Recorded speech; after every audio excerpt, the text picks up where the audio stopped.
Faith quickly tangled in her toils. Fancy, whose magic forms so say, the fair deceivers self-deceive. How sweet is love's first gentle sway! Ne'er would that heart he bids to grieve from sorrow's soft enchantments stray. Ne'er till the god, exulting in his art, relentless frowns and wings envenomed dart. Monsieur Amand paused. He seemed much oppressed, and at length, bursting into tears, laid down the instrument and walked abruptly away to the further end of the terrace. Adeline, without seeming to observe his agitation, arose and leaned upon the wall, below which a group of fishermen were busily employed in drawing a net. In a few moments he returned with a composed and softened countenance. "Forgive this abrupt conduct," said he. "I know not how to apologize for it, but by owning its cause. When I tell you, madame, that my tears flow to the memory of a lady who strongly resembled you, and who is lost to me forever, you will know how to pity me." His voice faltered, and he paused. Adeline was silent. The lute, he resumed, was her favorite instrument, and when you touched it with such a melancholy expression, I saw her very image before me. But alas, why do I distress you with a knowledge of my sorrows? She is gone and never to return. And you, Adeline, he checked his speech, and Adeline, turning on him a look of mournful regard, observed a wildness in his eyes which alarmed her. "These recollections are too painful," said she in a gentle voice. "Let us return to the house. 1000. La Luc is probably come home." "Oh no," replied 1000. "Amand, Nathai's breeze refreshes me. How often at this hour have I talked with her, as I now talk with you?" Such were the soft tones of her voice, such the ineffable expression of her countenance. Adeline interrupted him. "Let me beg of you to consider your health. Thy's dewy air cannot be good for invalids." He stood with his hands clasped and seemed not to hear her. She took up the lute to go and passed her fingers lightly over the chords. The sounds recalled his scattered senses. He raised his eyes and fixed them in long, unsettled gaze upon hers. "Must I leave you here?" said she, smiling, and standing in an attitude to depart. "I entreat you to play again the air I heard just now," said 1000. Amand in a hurried voice, "Certainly," and she immediately began to play. He leaned against a palm tree in an attitude of deep attention, and as the sounds languished on the air, his features gradually lost their wild expression, and he melted into tears.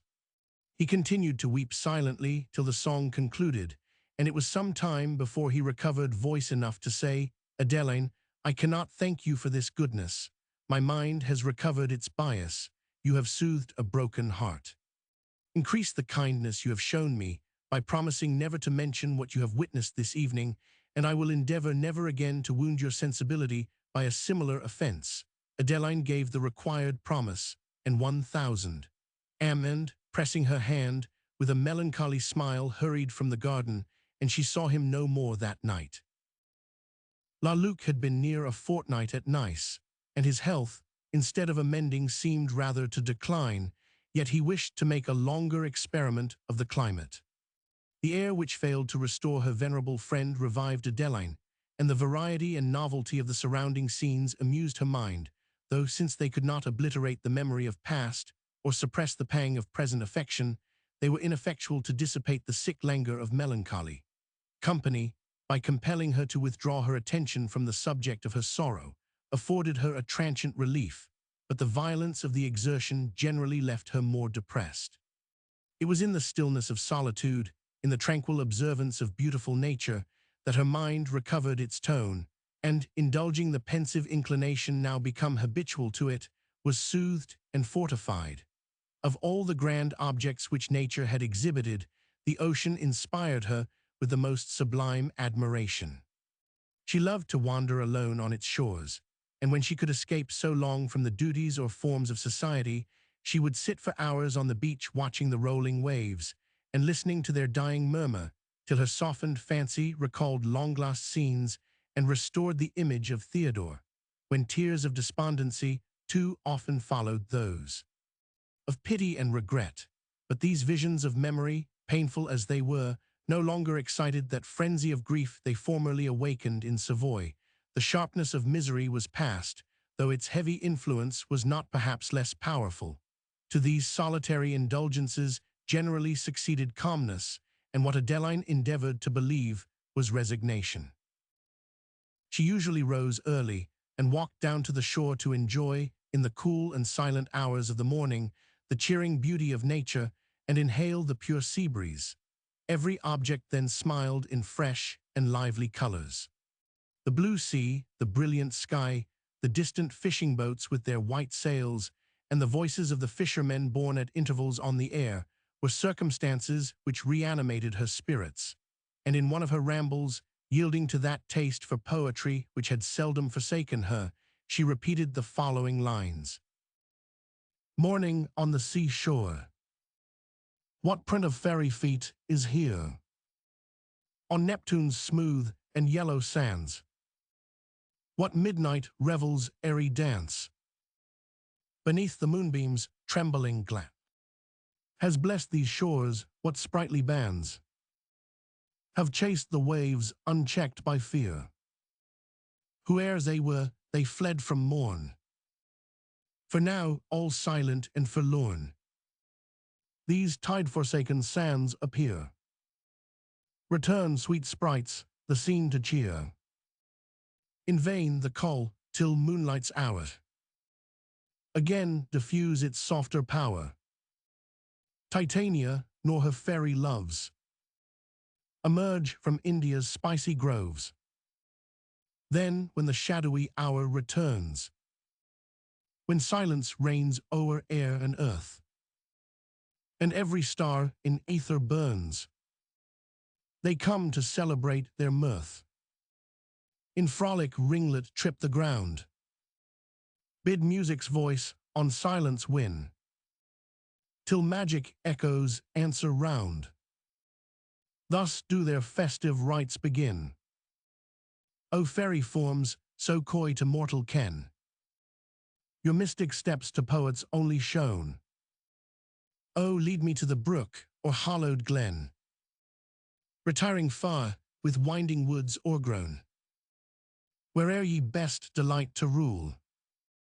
If in some forest's lone retreat, thither conduct my willing feet, to the light brink of fountain cool, where, sleeping in the midnight dew, lie springs, young buds of every hue, yielding their sweet breath to the air, to fold their silken leaves from harm, and their chill heads in moonshine warm, is bright Titania's tender care. There to the nightbird's plaintive chaunt, your carols sweet ye love to raise, with oaten reed and pastoral lays, and guard with forceful spell her haunt, who, when your antic sports are done, oft lulls ye in the lily's cell, sweet flower that suits your slumbers well, and shields ye from the rising sun, when not to India's steeps ye fly, after twilight and the moon. In honey buds ye love to lie, while reigns supreme light's fervid noon, nor quit the cell where peace pervades, till night lads on the dews and shades. E'en now your scenes enchanted meet my sight.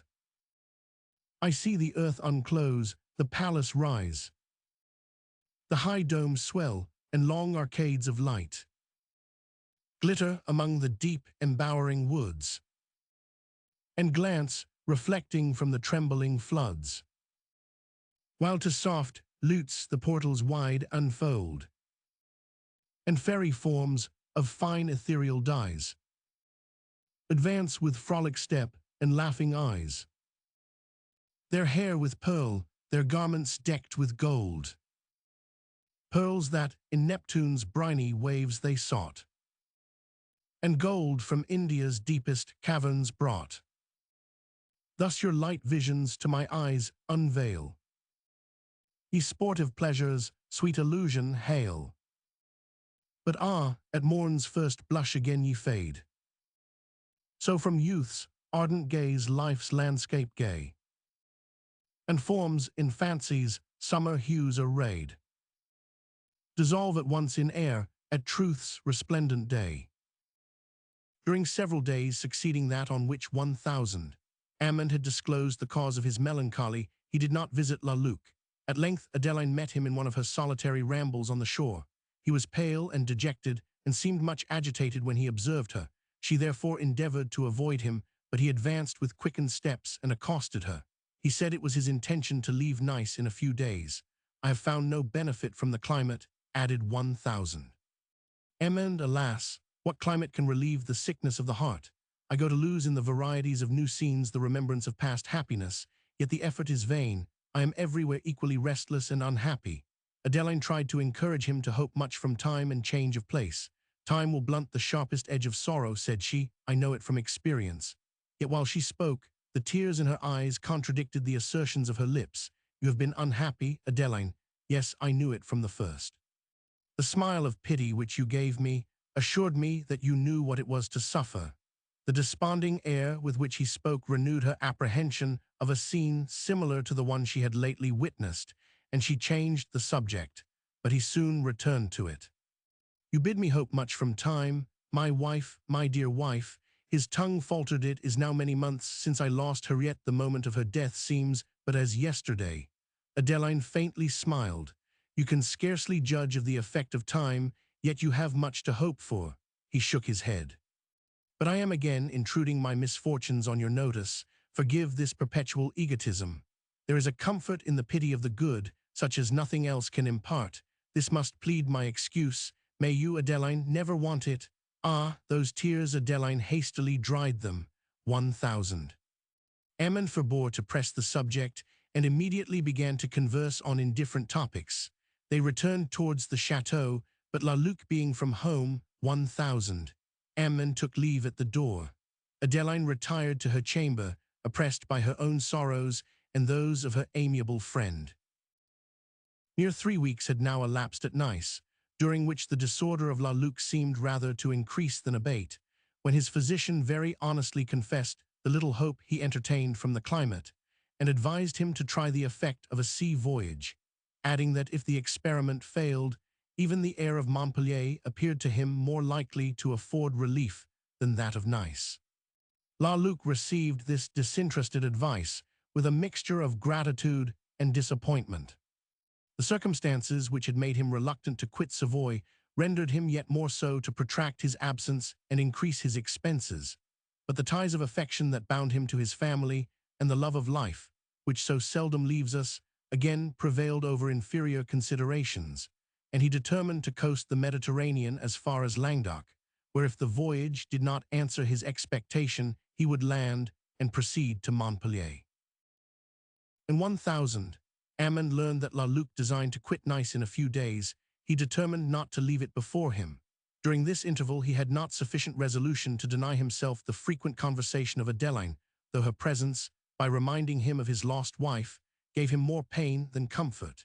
He was the second son of a French gentleman of family, and had been married about a year to a lady to whom he had long been attached, when she died in her lingers.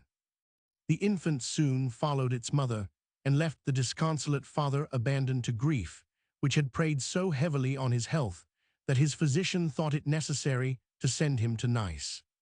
From the air of Nice, however, he had derived no benefit, and he now determined to travel further into Italy, though he no longer felt any interest in those charming scenes which in happier days, and with her whom he never ceased to lament, would have afforded him the highest degree of mental luxury. He sought only to escape from himself, or rather from the image of her who had once constituted his truest happiness. La Luc, having laid his plan, hired a small vessel, and in a few days embarked, with a sick hope, bidding adieu to the shores of Italy and the towering Alps, and seeking on a new element the health which had hitherto mocked his pursuit. 1000. Ammon took a melancholy leave of his new friends, whom he attended to the seaside. When he assisted Adeline on board, his heart was too full to suffer him to say farewell, but he stood long on the beach pursuing with his eyes her course over the waters, and waving his hand till tears dimmed his sight. The breeze wafted the vessel gently from the coast, and Adeline saw herself surrounded by the undulating waves of the ocean. The shore appeared to recede, its mountains to lessen, the gay colors of its landscape to melt into each other, and in a short time the figure of 1,000. Emond was seen no more. The town of Nice, with its castle and harbour next faded away in distance, and the purple tint of the mountains was at length all that remained on the verge of the horizon. She sighed as she gazed, and her eyes filled with tears. "So vanished my prospect of happiness," said she, "and my future view is like the waste of waters that surround me." Her heart was full, and she retired from observation to a remote part of the deck, where she indulged her tears as she watched the vessel cut its way through the liquid glass. The water was so transparent that she saw the sunbeams playing at a considerable depth, and fish of various colors glance athwart the current. Innumerable marine plants spread their vigorous leaves on the rocks below, and the richness of their verdure formed a beautiful contrast to the glowing scarlet of the coral that branched beside them. The distant coast at length entirely disappeared. Adeline gazed with an emotion the most sublime on the boundless expanse of waters that spread on all sides. She seemed as if launched into a new world. The grandeur and immensity of the view astonished and overpowered her. For a moment she doubted the truth of the compass and believed it to be almost impossible for the vessel to find its way over the pathless waters to any shore. And when she considered that a plank alone separated her from death, a sensation of unmixed terror superseded that of sublimity, and she hastily turned her eyes from the prospect and her thoughts from the subject. Chapter 19. Is there a heart that music cannot melt? Alas, how is that rugged heart forlorn? Is there who ne'er the mystic transports felt of solitude and melancholy born? He need not woo the muse, is her scorn. Birdie. Towards evening the captain, to avoid the danger of encountering a Barbary corsair, steered for the French coast, and Adeline distinguished in the gleam of the setting sun the shores of Provence, feathered with wood and green with pasturage. La Luc, languid and ill, had retired to the cabin, whither Clara attended him. The pilot at the helm, guiding the tall vessel through the sounding waters, and one solitary sailor leaning with crossed arms against the mast, and now and then singing parts of a mournful ditty, were all of the crew, except Adeline, that remained upon deck, and Adeline silently watched the declining sun, which threw a saffron glow upon the waves and on the sails gently swelling in the breeze that was now dying away. The sun at length sunk below the ocean, and twilight stole over the scene, leaving the shadowy shores yet visible, and touching with a solemn tint the waters that stretched wide around. She sketched the picture, but it was with a faint pencil. Night.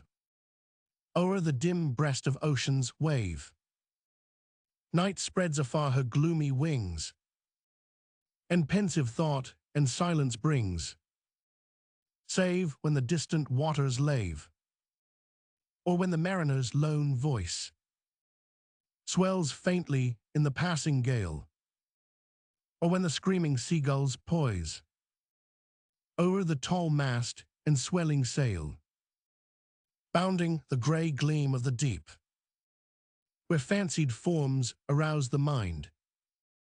Dark sweep the shores on whose rude steep sighs the sad spirit of the wind. Sweet is its voice upon the air at evening's melancholy close, when the smooth wave in silence flows. Sweet, sweet the peace its stealing accents bear. Blessed be thy shades, O night, and bless the song thy low winds breathe the distant shores along. As the shadows thickened, the scene sunk into deeper repose. Even the sailor's song had ceased. No sound was heard but that of the waters dashing beneath the vessel and their fainter murmur on the pebbly coast. Adeline's mind was in unison with the tranquility of the hour. Lulled by the waves, she resigned herself to a still melancholy and sat lost in reverie. The present moment brought to her recollection her voyage up the Rhone, when seeking refuge from the terrors of the Marquis de Montault, she so anxiously endeavored to anticipate her future destiny.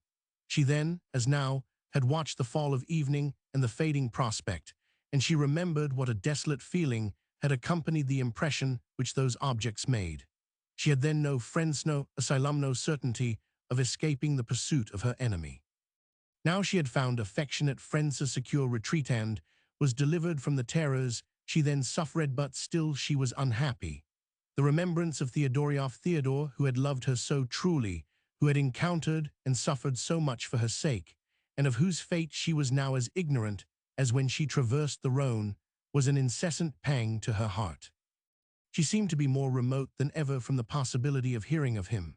Sometimes a faint hope crossed her that he had escaped the malice of his persecutor, but when she considered the inveteracy and power of the latter, and the heinous light in which the law regards an assault upon a superior officer, even this poor hope vanished, and left her to tears and anguish, such as this reverie, which began with a sensation of only gentle melancholy, now led to. She continued to muse, till the moon arose from the bosom of the ocean, and shed her trembling lustre upon the waves, diffusing peace, and making silence more solemn, beaming a soft light on the white sails, and throwing upon the waters the tall shadow of the vessel, which now seemed to glide along unopposed by any current. Her tears had somewhat relieved the anguish of her mind, and she again reposed in placid melancholy, when a strain of such tender and entrancing sweetness stole on the silence of the hour, that it seemed more like celestial than mortal music, so soft, so soothing, it sunk upon her ear. That it recalled her from misery to hope and love. She wept again, but these were tears which she would not have exchanged for mirth and joy. She looked round, but perceived neither ship nor boat, and as the undulating sounds swelled on the distant air, she thought they came from the shore. Sometimes the breeze wafted them away, and again returned them in tones of the most languishing softness. The links of the air thus broken, it was music rather than melody that she caught, till, the pilot gradually steering nearer the coast, she distinguished the notes of a song familiar to her ear. She endeavored to recollect where she had heard it, but in vain, yet her heart beat almost unconsciously with a something resembling hope. Still she listened, till the breeze again stole the sounds.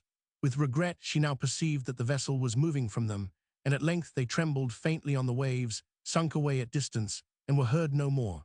She remained upon deck a considerable time, unwilling to relinquish the expectation of hearing them again, and their sweetness still vibrating on her fancy, and at length retired to the cabin, oppressed by a degree of disappointment which the occasion did not appear to justify. Luc grew better during the voyage, his spirits revived, and when the vessel entered that part of the Mediterranean called the Gulf of Lion, he was sufficiently animated to enjoy from the deck the noble prospect which the sweeping shores of Provence, terminating in the far distant ones of Languedoc, exhibited.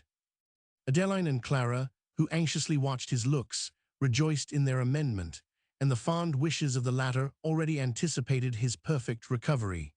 The expectations of Adeline had been too often checked by disappointment permit her now to indulge an equal degree of hope with that of her friend, yet she confided much in the effect of this voyage. Luc amused himself at intervals with discoursing and pointing out the situations of considerable ports on the coast and the mouths of the rivers that, after wandering through Provence, disembogued themselves into the Mediterranean. The Rhone, however, was the only one of much consequence which he passed. On this object, though it was so distant that fancy perhaps, rather than the sense, beheld it, Clara gazed with peculiar pleasure, for it came from the banks of Savoy, and the wave which she thought she perceived had washed the feet of her dear native mountains. The time passed with mingled pleasure and improvement, as Luc described to his attentive pupils the manners and commerce of the different inhabitants of the coast, and the natural history of the country, or as he traced, in imagination, the remote wanderings of rivers to their source, and delineated the characteristic beauties of their scenery. After a pleasant voyage of a few days, the shores of Provence receded, and that of Languedoc, which had long bounded the distance, became the grand object of the scene, and the sailors drew near their port. They landed in the afternoon at a small town situated at the foot of a woody eminence, on the right overlooking the sea, and on the left the rich plains of Languedoc gay with the purple vine. Luc determined to defer his journey till the following day, and was directed to a small inn at the extremity of the town, where the accommodation, such as it was, he endeavored to be contented with. In the evening, the beauty of the hour and the desire of exploring new scenes invited Adeline to walk. Lalac was fatigued and did not go out, and Clara remained with him. Adeline took her way to the woods that rose from the margin of the sea and climbed the wild eminence on which they hung.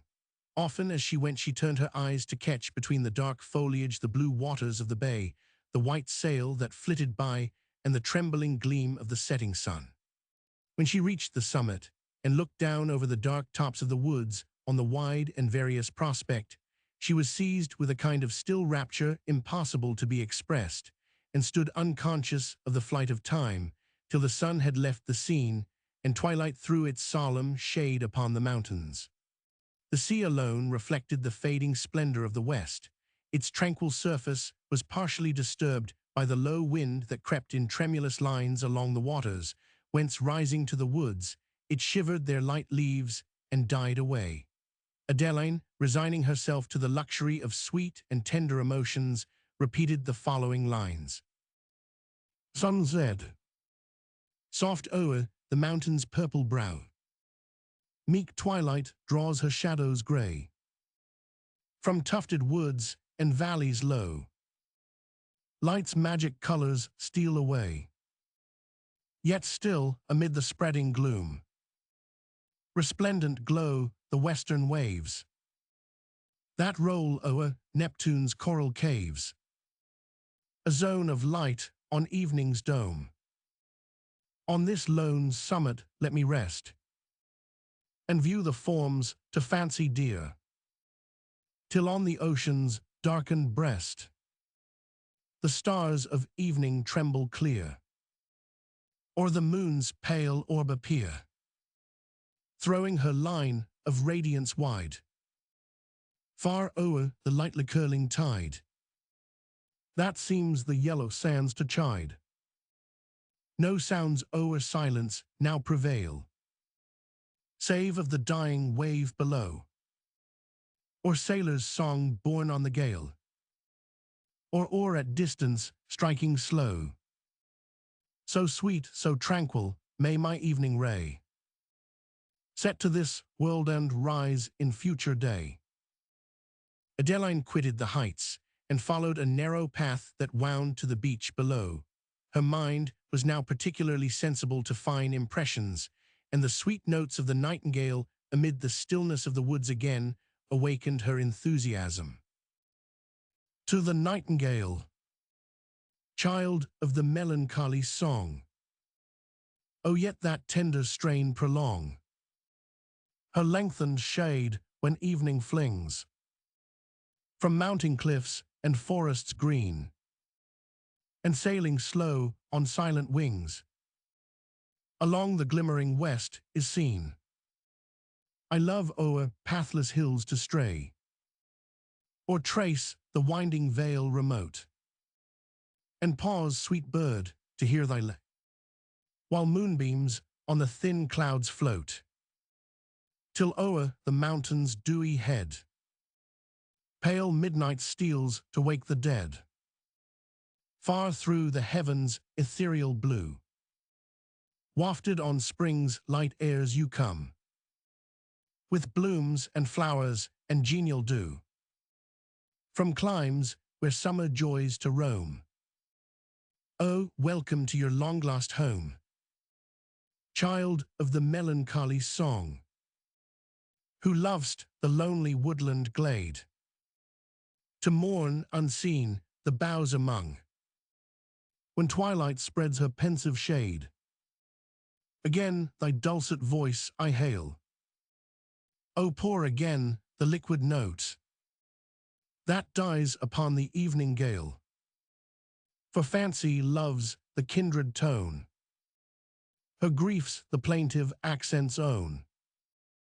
She loves to hear thy music float at solemn midnight's stillest hour, and think on friends for ever lost, on joys by disappointment crossed, and weep anew love's charmful power.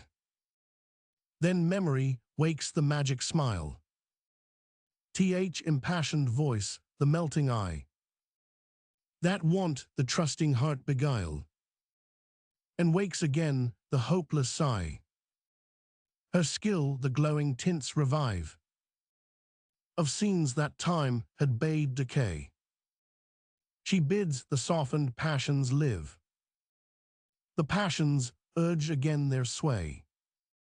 Yet o'er the long-regretted scene, thy song the grace of sorrow throws, a melancholy charm serene, more rare than all that mirth bestows.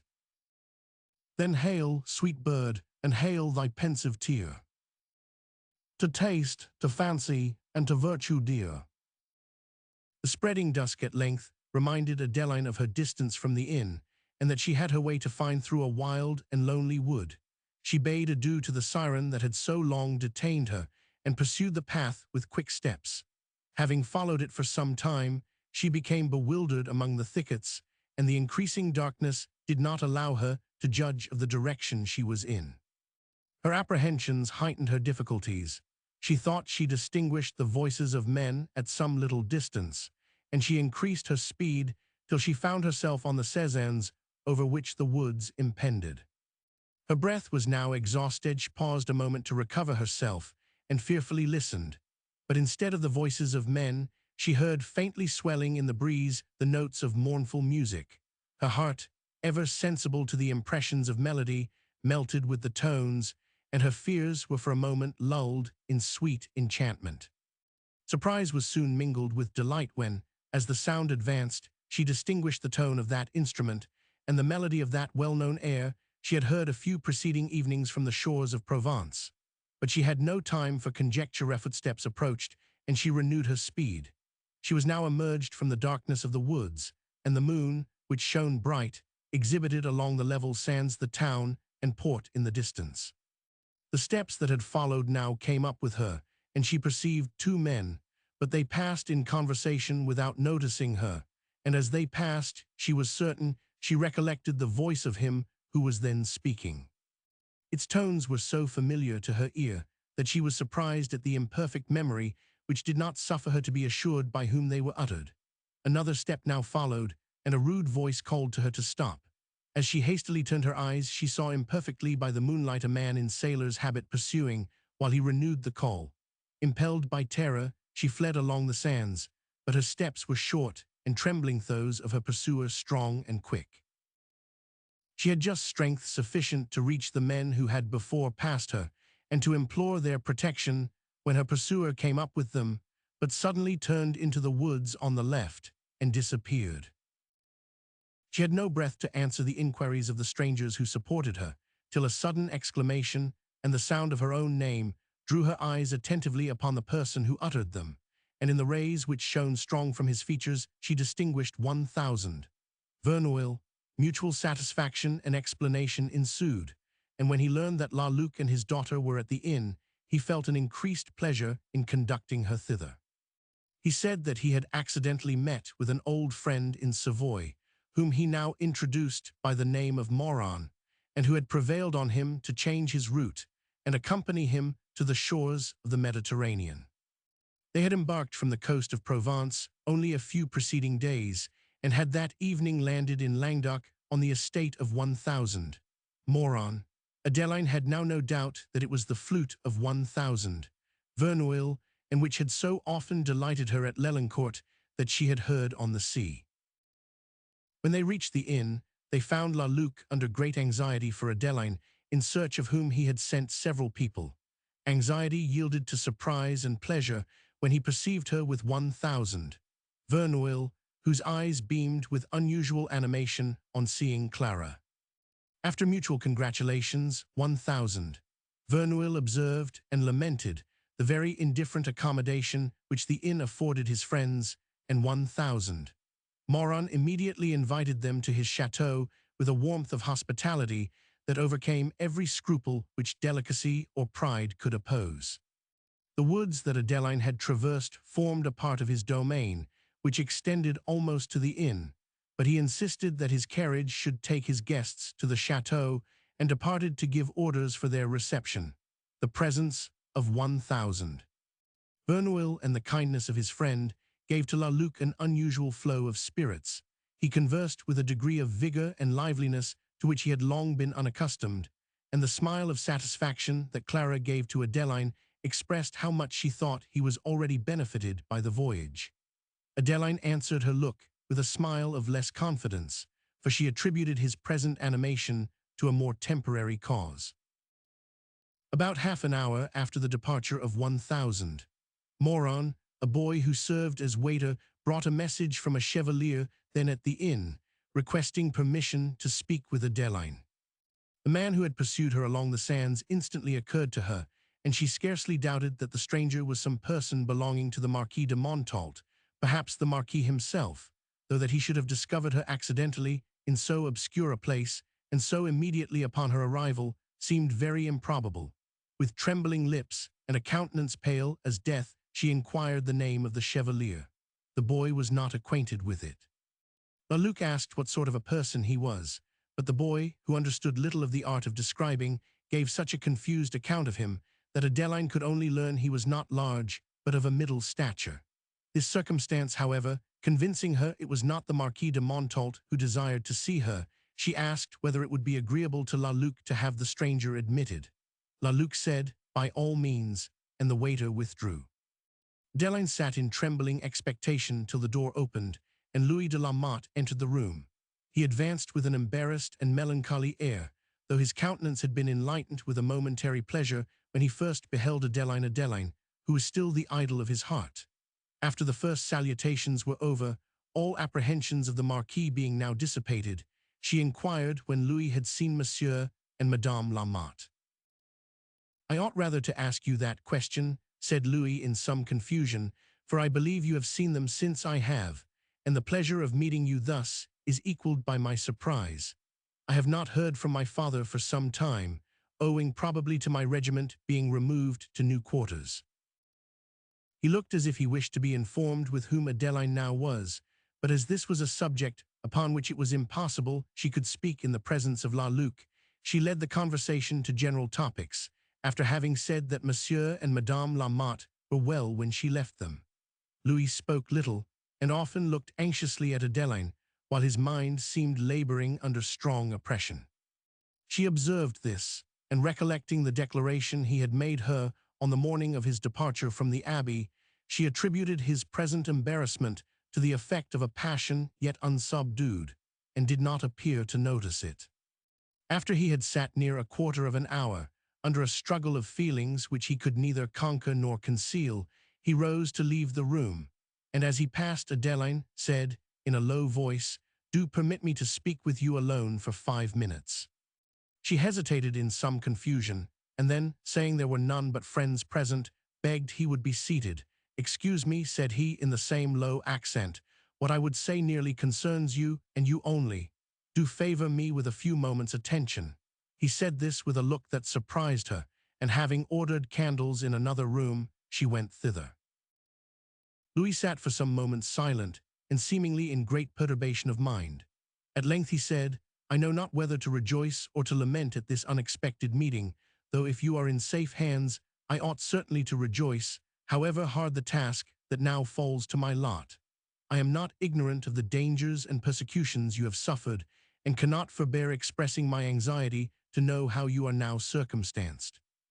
"Are you indeed with friends?" "I am," said Adeline. 1000. "La Motte has informed you know," replied Louis with a deep sigh. "Not my father." He paused. "But I do indeed rejoice," resumed he. "Oh, how sincerely rejoice that you are in safety. Could you know, lovely Adeline, what I have suffered?" He checked himself. "I understood you had something of importance to say, sir," said Adeline. "You must excuse me if I remind you that I have not many moments to spare." "It is indeed of importance," replied Louis, "yet I know not how to mention it, though to soften this task is too severe. Alas, my poor friend." "Whom is it you speak of, sir?" said Adeline with quickness. Louis rose from his chair and walked about the room. "I would prepare you for what I have to say," he resumed, "but upon my soul I am not equal to it." "I entreat you to keep me no longer in suspense," said Adeline, who had a wild idea that it was Theodore he would speak of. Louis still hesitated. "Is it so? Is it? I conjure you tell me the worst at once," said she in a voice of agony. I can bear it, indeed I can." "My unhappy friend," exclaimed Louis.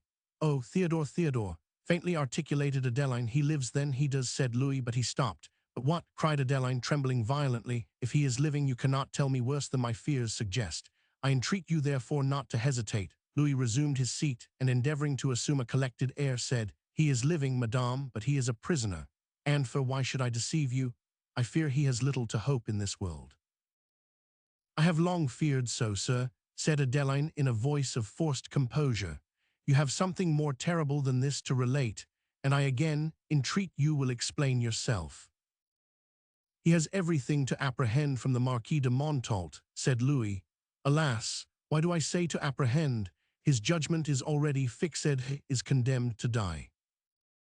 At this confirmation of her fears, a death-like paleness diffused itself over the countenance of Adeline. She sat motionless and attempted to sigh, but seemed almost suffocated. Terrified at her situation and expecting to see her faint, Louis would have supported her, but with her hand she waved him from her and was unable to speak. He now called for assistance, and La-Luc and Clara, with 1,000. Verneuil, informed of Adeline's indisposition, were quickly by her side. At the sound of their voices she looked up, and seemed to recollect herself, when uttering a heavy sigh she burst into tears. La-Luc, rejoiced to see her weep, encouraged her tears, which after some time relieved her, and when she was able to speak, she desired to go back to La-Luc's parlor. Louis attended her thither. When she was better he would have withdrawn, but La-Luc begged he would stay. "You are perhaps a relation of this young lady, sir," said he, "and may have brought news of her father." "Not so, sir," replied Louis, hesitating. "This gentleman," said Adeline, who had now recollected her dissipated thoughts, "is the son of the 1,000, Lamotte, whom you may have heard me mention." Louis seemed shocked to be declared the son of a man that had once acted so unworthily towards Adeline, who, instantly perceiving the pain her words occasioned, endeavored to soften their effect by saying that Lamotte had saved her from imminent danger, and had afforded her an asylum for many months. Adeline sat in a state of dreadful solicitude to know the particulars of Theodore's situation, yet could not acquire courage to renew the subject in the presence of La-Luc. She ventured, however, to ask Louis if his own regiment was quartered in the town. He replied that his regiment lay at Vaisseau, a French town on the frontiers of Spain, that he had just crossed a part of the Gulf of Lyons, and was on his way to Savoy, whither he should set out early in the morning. "You are lately come from thence," said Adeline. "May I ask to what part of Savoy you are going?" "To Lelincourt," he replied. "To Lelincourt," said Adeline in some surprise. "I am a stranger to the country," resumed Louis, "but I go to serve my friend." "You seem to know Lelincourt." "I do indeed," said Adeline. "You probably know then that 1,000. La-Luc lives there and will guess the motive of my journey." "Oh heavens, is it possible?" exclaimed Adeline. "Is it possible that Theodore Peril is a relation of 1,000? La-Luc." "Theodore, what of my son?" asked La-Luc in surprise and apprehension. "Your son," said Adeline in a trembling voice. "Your son." The astonishment and anguish depicted on her countenance increased the apprehensions of this unfortunate father, and he renewed his question. But Adeline was totally unable to answer him, and the distress of Louis, on thus unexpectedly discovering the father of his unhappy friend, and knowing that it was his task to disclose the fate of his son, deprived him for some time of all power of utterance. And La-Luc and Clara, whose fears were every instant heightened by this dreadful silence, continued to repeat their questions. At length a sense of the approaching sufferings of the good La-Luc overcoming every other feeling, Adeline recovered strength of mind sufficient to try to soften the intelligence Louis had to communicate, and to conduct Clara to another room. Here she collected resolution to tell her, and with much tender consideration, the circumstances of her brother's situation, concealing only her knowledge of his sentence being already pronounced. This relation necessarily included the mention of their attachment, and in the friend of her heart, Clara discovered the innocent cause of her brother's destruction. Adeline also learned the occasion of that circumstance which had contributed to keep her ignorant of Theodore's relationship to La-Luc. She was told the former had taken the name of Peril, with an estate which had been left him about a year before by a relation of his mother's upon that condition. Theodore had been designed for the church, but his disposition inclined him to a more active life than the clerical habit would admit of, and on his accession to this estate he had entered into the service of the French king. In the few and interrupted interviews which had been allowed them at Cox, Theodore had mentioned his family to Adeline only in general terms, and thus, when they were so suddenly separated, had, without designing it, left her in ignorance of his father's name and place of residence. The sacredness and delicacy of Adeline's grief, which had never permitted her to mention the subject of it even to Clara, had since contributed to deceive her. The distress of Clara, on learning the situation of her brother, could endure no restraint. Adeline, who had commanded her feelings so as to impart this intelligence with tolerable composure only by a strong effort of mind, was now almost overwhelmed by her own and Clara's accumulated suffering. While they wept forth the anguish of their hearts, a scene, if possible, more affecting passed between La Luc and Louis, who perceived it was necessary to inform him, though cautiously and by degrees, of the full extent of his calamity. He therefore told La Luc that though Theodore had been first tried for the offense of having quitted his post, he was now condemned on a charge of assault made upon his general officer, the Marquis de Montault, who had brought witnesses to prove that his life had been endangered by the circumstance, and who, having pursued the prosecution with the most bitter rancor, had at length obtained the sentence which the law could not withhold, but which every other officer in the regiment deplored. Louis added that the sentence was to be executed in less than a fortnight, and that Theodore, being very unhappy at receiving no answers to the letters he had sent his father, wishing to see him once more, and knowing that there was now no time to be lost, had requested him to go to Lelincourt and acquaint his father with his situation. La Luc received the account of his son's condition with a distress that admitted neither of tears nor complaint. He asked where Theodore was, and desiring to be conducted to him, he thanked Louis for all his kindness, and ordered post-horses immediately. A carriage was soon ready, and this unhappy father, after taking a mournful leave of 1,000, Verneuil, and sending a compliment to 1,000, Moron, attended by his family, set out for the prison of his son. The journey was a silent one. Each individual of the party endeavored, in consideration of each other, to suppress the expression of grief, but was unable to do more. La Luc appeared calm and complacent. He seemed frequently to be engaged in prayer, but a struggle for resignation and composure was sometimes visible upon his countenance, notwithstanding the efforts of his mind. Chapter 20. Envenomed with disgrace, the dart of death. Seward. We now return to the Marquis de Montault, who, having seen La Motte safely lodged in the prison of Dye, and learning the trial would not come on immediately, had returned to his villa on the borders of the forest, where he expected to hear news of Adeline.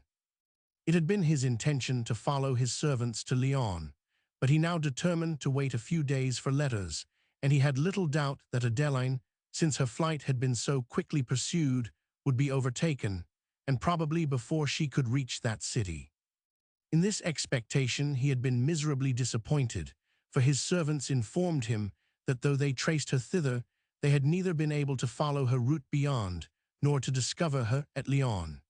This escape she probably owed to having embarked on the Rhone, for it does not appear that the Marquis's people thought of seeking her on the course of that river. His presence was soon after required at Vaisseau, where the court-martial was then sitting.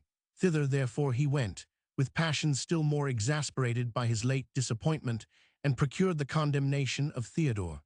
The sentence was universally lamented, for Theodore was much beloved in his regiment, and the occasion of the Marquis's personal resentment towards him being known, every heart was interested in his cause. Louis de la Motte, happening at this time to be stationed in the same town, heard an imperfect account of his story, and being convinced that the prisoner was the young chevalier whom he had formerly seen with the Marquis at the Abbey, he was induced, partly from compassion, and partly with a hope of hearing of his parents, to visit him, The compassionate sympathy which Louis expressed, and the zeal with which he tendered his services, affected Theodore and excited in him a warm return of friendship. Louis made him frequent visits, did everything that kindness could suggest to alleviate his sufferings, and a mutual esteem and confidence ensued. Theodore at length communicated the chief subject of his concern to Louis, who discovered with inexpressible grief that it was Adeline whom the Marquis had thus cruelly persecuted, and Adeline for whose sake the generous Theodore was about to suffer. He soon perceived also that Theodore was his favored rival, but he generously suppressed the jealous pang this discovery occasioned, and determined that no prejudice of passion should withdraw him from the duties of humanity and friendship. He eagerly inquired where Adeline then resided. "She is yet, I fear, in the power of the Marquis," said Theodore, sighing deeply. "O God, these chains!" and he threw an agonizing glance upon them. Louis sat silent and thoughtful. At length, starting from his reverie, he said he would go to the Marquis, and immediately quitted the prison. The Marquis was, however, already set off for Paris, where he had been summoned to appear at the approaching trial of La Motte, and Louis, yet ignorant of the late transactions at the Abbey, returned to the prison, where he endeavored to forget that Theodore was the favored rival of his love, and to remember him only as the defender of Adeline. So earnestly he pressed his offers of service that Theodore, whom the silence of his father equally surprised and afflicted, and who was very anxious to see him once again, accepted his proposal of going himself to Savoy. "My letters I strongly suspect to have been intercepted by the Marquis," said Theodore. "If so, my poor father will have the whole weight of this calamity to sustain at once, unless I avail myself of your kindness, and I shall neither see him nor hear from him before I die. Louis, there are moments when my fortitude shrinks from the conflict, and my senses threaten to desert me." No time was to be lost. The warrant for his execution had already received the king's signature, and Louis immediately set forward for Savoy. The letters of Theodore had indeed been intercepted by order of the Marquis, who, in the hope of discovering the asylum of Adeline, had opened and afterwards destroyed them. But to return to La Luc, who now drew near Vaisseau, and whom his family observed to be greatly changed in his looks since he had heard the late calamitous intelligence. He uttered no complaint, but it was too obvious that his disorder had made a rapid progress. Louis, who during the journey proved the goodness of his disposition by the delicate attentions he paid this unhappy party, concealed his observation of the decline of La Luc, and to support Adeline's spirits, endeavored to convince her that her apprehensions on this subject were groundless. Her spirits did indeed require support, for she was now within a few miles of the town that contained Theodore, and while her increasing perturbation almost overcame her, she yet tried to appear composed. When the carriage entered the town, she cast a timid and anxious glance from the window in search of the prison, but having passed through several streets without perceiving any building which corresponded with her idea of that she looked for, the coach stopped at the inn. The frequent changes in La Luc's countenance betrayed the violent agitation of his mind, and when he attempted to alight, feeble and exhausted, he was compelled to accept the support of Louis, to whom he faintly said, as he passed to the parlor, "I am indeed sick at heart, but I trust the pain will not be long." Louis pressed his hand without speaking, and hastened back for Adeline and Clara, who were already in the passage. La Luc wiped the tears from his eyes. They were the first he had shed as they entered the room. "I would go immediately to my poor boy," said he to Louis. "Yours, sir, is a mournful office, so good as to conduct me to him." He rose to go, but feeble and overcome with grief, again sat down. Adeline and Clara, united in entreating that he would compose himself and take some refreshment, and Louis, urging the necessity of preparing Theodore for the interview, prevailed with him to delay it till his son should be informed of his arrival, and immediately quitted the inn for the prison of his friend. When he was gone, La Luc, as a duty he owed those he loved, tried to take some support, but the convulsions of his throat would not suffer him to swallow the wine he held to his parched lips, and he was now so much disordered that he desired to retire to his chamber, where alone and in prayer he passed the dreadful interval of Louis's absence. Clara, on the bosom of Adeline, who sat in calm but deep distress, yielded to the violence of her grief. "I shall lose my dear father too," said she. "I see it. I shall lose my father and my brother together." Adeline wept with her friend for some time in silence, and then attempted to persuade her that Luc was not so ill as she apprehended. "Do not mislead me with hope," she replied, "that will not survive the shock of this calamity. I saw it from the first." Adeline, knowing that Luc's distress would be heightened by the observance of his daughters, and that indulgence would only increase its poignancy, endeavored to rouse her to an exertion of fortitude by urging the necessity of commanding her emotion in the presence of her father. "This is possible," added she, "however painful may be the effort. You must know, my dear, that my grief is not inferior to your own, yet I have hitherto been enabled to support my sufferings in silence for 1,000. Luc I do, indeed, love and reverence as a parent." Louis meanwhile reached the prison of Theodore, who received him with an air of mingled surprise and impatience. "What brings you back so soon?" said he. "Have you heard news of my father?" Louis now gradually unfolded the circumstances of their meetings and Luc's arrival at Vaisseau. A various emotion agitated the countenance of Theodore on receiving this intelligence. "My poor father," said he has then followed his son to this ignominious place. Little did I think when last we parted he would meet me in a prison under condemnation." This reflection roused an impetuosity of grief which deprived him for some time of speech. "But where is he?" said Theodore, recovering himself. "Now he is come, I shrink from the interview I have so much wished for. The sight of his distress will be dreadful to me. Louis, when I am gone, comfort my poor father." His voice was again interrupted by sobs, and Louis, who had been fearful of acquainting him at the same time of the arrival of Luc and the discovery of Adeline, now judged it proper to administer the cordial of this latter intelligence. The glooms of a prison and of calamity vanished for a transient moment. Those who had seen Theodore would have believed this to be the instant which gave him life and liberty. When his first emotions subsided, "I will not repine," said he, "since I know that Adeline is preserved, and that I shall once more see my father. I will endeavor to die with resignation." He inquired if Luc was then in the prison, and was told he was at the inn with Clara and Adeline. "Adeline, is Adeline there too? This is beyond my hopes. Yet why do I rejoice? I must never see her more. This is no place for Adeline." Again he relapsed into an agony of distress and again repeated 1,000 questions concerning Adeline, till he was reminded by Louis that his father was impatient to see him when, shocked that he had so long detained his friend, he entreated him to conduct Luc to the prison and endeavored to recollect fortitude for the approaching interview. When Louis returned to the inn, Luc was still in his chamber, and Clara quitting the room to call him, Adeline seized with trembling impatience the opportunity to inquire more particularly concerning Theodore than she chose to do in the presence of his unhappy sister. Louis represented him to be much more tranquil than he really was. Adeline was somewhat soothed by the account, and her tears, hitherto restrained, flowed silently and fast till Luc appeared. His countenance had recovered its serenity, but was impressed with a deep and steady sorrow, which excited in the beholder a mingled emotion of pity and reverence. "How is my son, sir?" said he as he entered the room. "We will go to him immediately."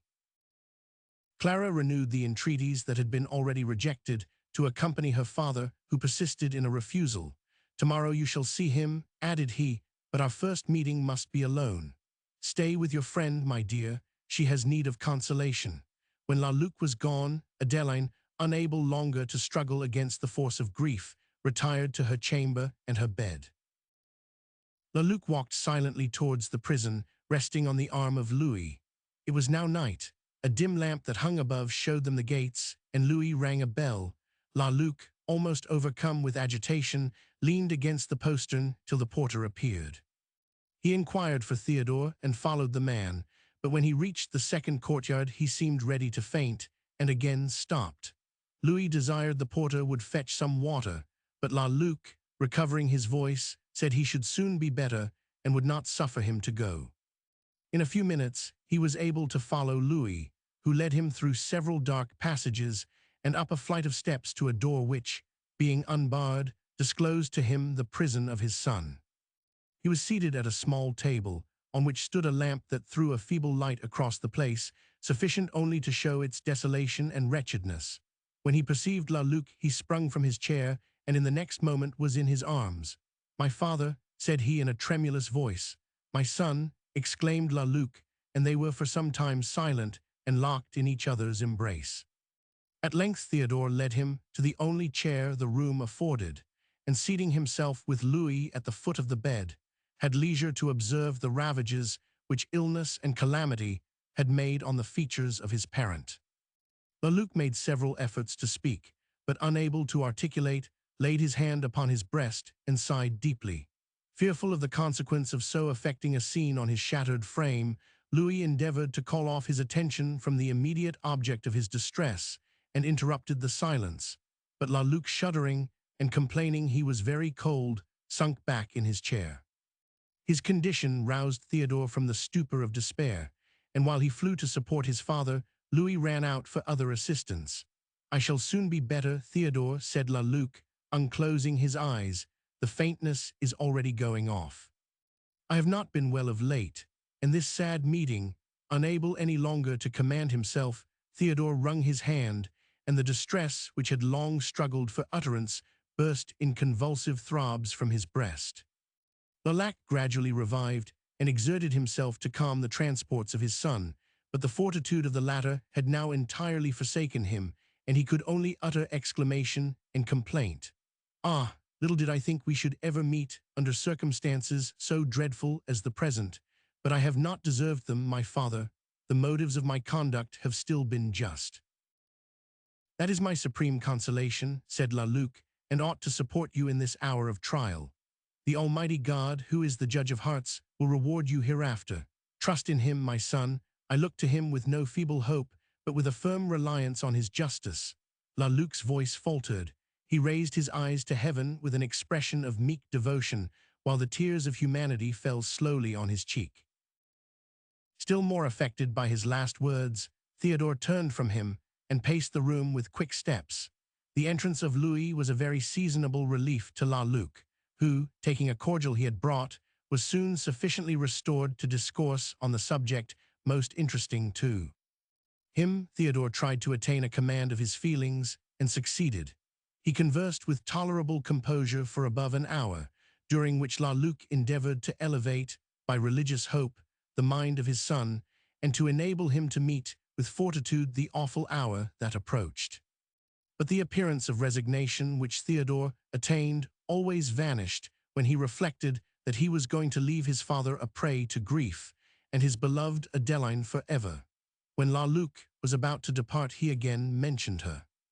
"Afflicting as an interview must be in our present circumstances," said he, "I cannot bear the thought of quitting the world without seeing her once more. Yet I know not how to ask her to encounter, for my sake, the misery of a parting scene. Tell her that my thoughts never for a moment leave her." That La Luc interrupted and assured him that since he so much wished it, he should see her, though a meeting could serve only to heighten the mutual anguish of a final separation. I know it too well," said Theodore, "yet I cannot resolve to see her no more, and thus spare her the pain this interview must inflict. Oh, my father, when I think of those whom I must soon leave forever, my heart breaks. But I will, indeed, try to profit by your precept and example, and show that your paternal care has not been in vain. My good Louis, go with my father has need of support. How much I owe this generous friend," added Theodore, "you well know, sir." "I do, in truth," replied La Luc, "and can never repay his kindness to you. He has contributed to support us all, but you require comfort more than myself. I shall remain with you, I will go alone."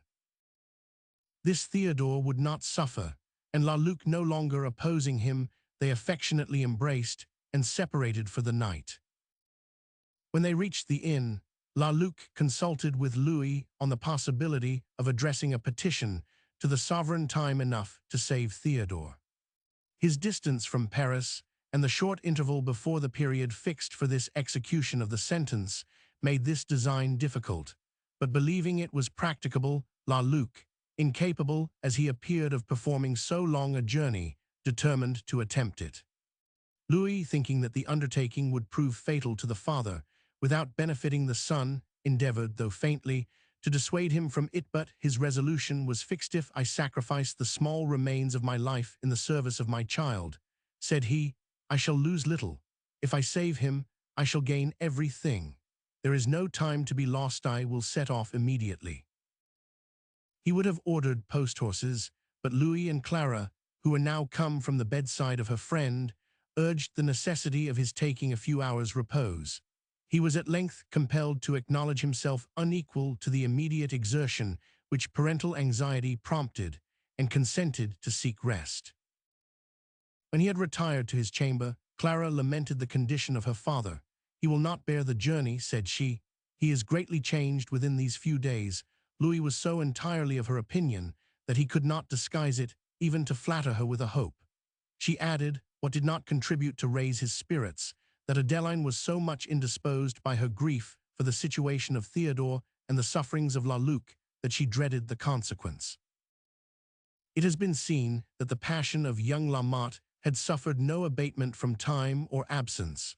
On the contrary, the persecution and the dangers which had pursued Adeline awakened all his tenderness and drew her nearer to his heart. When he had discovered that Theodore loved her and was beloved again, he experienced all the anguish of jealousy and disappointment, for though she had forbidden him to hope, he found it too painful an effort to obey her, and had secretly cherished the flame which he ought to have stifled.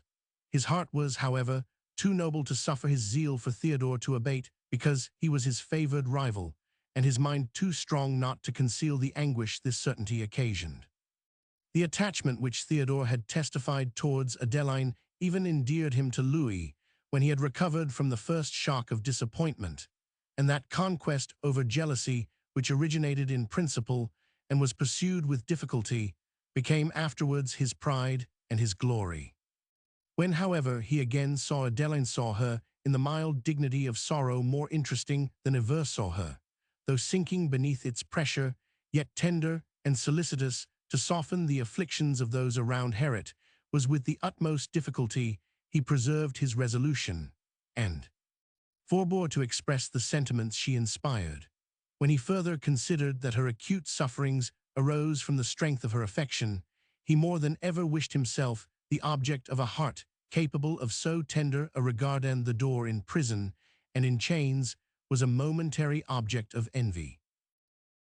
In the morning, when Luc arose from short and disturbed slumbers, he found Louis, Clara, and Adeline, whom indisposition could not prevent from paying him this testimony of respect and affection, assembled in the parlor of the inn to see him depart.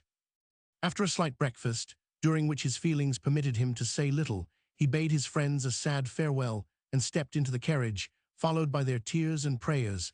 Adeline immediately retired to her chamber, which she was too ill to quit that day. In the evening, Clara left her friend and, conducted by Louis, went to visit her brother, whose emotions, on hearing of his father's departure, were various and strong. Chapter 21. 'Tis only when with inbred horror smote at some base act, or done, or to be done, that the recoiling soul, with conscious dread, shrinks back into itself. Mason.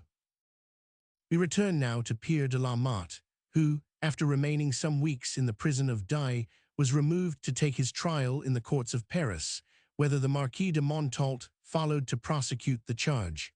Madame de la Motte accompanied her husband to the prison of the Chatelet. His mind sunk under the weight of his misfortunes, nor could all the efforts of his wife rouse him from the torpidity of despair which a consideration of his circumstances occasioned. Should he be even acquitted of the charge brought against him by the Marquis, which was very unlikely, he was now in the scene of his former crimes, and the moment that should liberate him from the walls of his prison would probably deliver him again into the hands of offended justice. The prosecution of the Marquis was too well founded, and its object of a nature too serious, not to justify the terror of La Motte. Soon after the latter had settled at the Abbey of St. Clair the small stock of money which the emergency of his circumstances had left him being nearly exhausted, his mind became corroded with the most cruel anxiety concerning the means of his future subsistence. As he was one evening riding alone in a remote part of the forest, musing on his distressed circumstances and meditating plans to relieve the exigencies which he saw approaching, he perceived among the trees at some distance a chevalier on horseback who was riding deliberately along, and seemed wholly unattended. A thought darted across the mind of La Motte that he might be spared the evils which threatened him by robbing this stranger. His former practices had passed the boundary of honest fraud, was in some degree familiar to him, and the thought was not dismissed. He hesitated. Every moment of hesitation increased the power of temptation. The opportunity was such as might never occur again. He looked round, and as far as the trees opened saw no person but the chevalier, who seemed by his air to be a man of distinction. Summoning all his courage, La Motte rode forward and attacked him. The Marquis de Montalt, for it was he, was unarmed, but knowing that his attendants were not far off, he refused to yield. While they were struggling for victory, La Motte saw several horsemen enter the extremity of the avenue, and rendered desperate by opposition and delay, he drew from his pocket a pistol, which an apprehension of banditti made him usually carry when he rode to a distance from the abbey, and fired at the Marquis, who staggered and fell senseless to the ground. La Motte had time to tear from his coat a brilliant star, some diamond rings from his fingers, and to rifle his pockets before his attendants came up. Instead of pursuing the robber, they all, in their first confusion, flew to assist their lord, and La Motte escaped. He stopped before he reached the abbey at a little ruin, the tomb formerly mentioned, to examine his booty. It consisted of a purse containing 70 louis d'ors, of a diamond star, 3 rings of great value, and a miniature set with brilliants of the Marquis himself, which he had intended as a present for his favorite mistress. To La Motte, who but a few hours before had seen himself nearly destitute, the view of this treasure excited an almost ungovernable transport, but it was soon checked when he remembered the means he had employed to obtain it, and that he had paid for the wealth he contemplated the price of blood. Naturally violent in his passions, this reflection sunk him from the summit of exultation to the abyss of despondency. He considered himself a murderer, and startled as one awakened from a dream, would have given half the world, had it been his, to have been as poor and comparatively as guiltless as a few preceding hours had seen him. On examining the portrait he discovered the resemblance, and believing that his hand had deprived the original of life, he gazed upon the picture with unutterable anguish. To the horrors of remorse succeeded the perplexities of fear. Apprehensive of he knew not what, he lingered at the tomb, where he at length deposited his treasure, believing that if his offense should awaken justice, the abbey might be searched, and these jewels betray him. From Madame La Motte it was easy to conceal his increase of wealth, for as he had never made her acquainted with the exact state of his finances, she had not suspected the extreme poverty which menaced him, and as they continued to live as usual, she believed that their expenses were drawn from the usual supply. But it was not so easy to disguise the workings of remorse and horror. His manner became gloomy and reserved, and his frequent visits to the tomb, where he went partly to examine his treasure, but chiefly to indulge in the dreadful pleasure of contemplating the picture of the Marquis, excited curiosity. In the solitude of the forest, where no variety of objects occurred to renovate his ideas, the horrible one of having committed murder was ever present to him. When the Marquis arrived at the abbey, the astonishment and terror of La Motte, for at first he scarce knew whether he held the shadow or the substance of a human form, were quickly succeeded by apprehension of the punishment due to the crime he had really committed. When his distress had prevailed on the Marquis to retire, he informed him that he was by birth a chevalier. He then touched upon such parts of his misfortunes as he thought would excite pity, expressed such abhorrence of his guilt, and voluntarily uttered such a solemn promise of returning the jewels he had yet in his possession, for he had ventured to dispose only of a small part, that the Marquis at length listened to him with some degree of compassion. This favorable sentiment, seconded by a selfish motive, induced the Marquis to compromise with La Motte. Of quick and inflammable passions, he had observed the beauty of Adeline with an eye of no common regard, and he resolved to spare the life of La Motte upon no other condition than the sacrifice of this unfortunate girl. La Motte had neither resolution nor virtue sufficient to reject the terms the jewels were restored, and he consented to betray the innocent Adeline. But as he was too well acquainted with her heart to believe that she would easily be won to the practice of vice, and as he still felt a degree of pity and tenderness for her, he endeavored to prevail on the Marquis to forbear precipitate measures, and to attempt gradually to undermine her principles by seducing her affections. He approved and adopted this plan.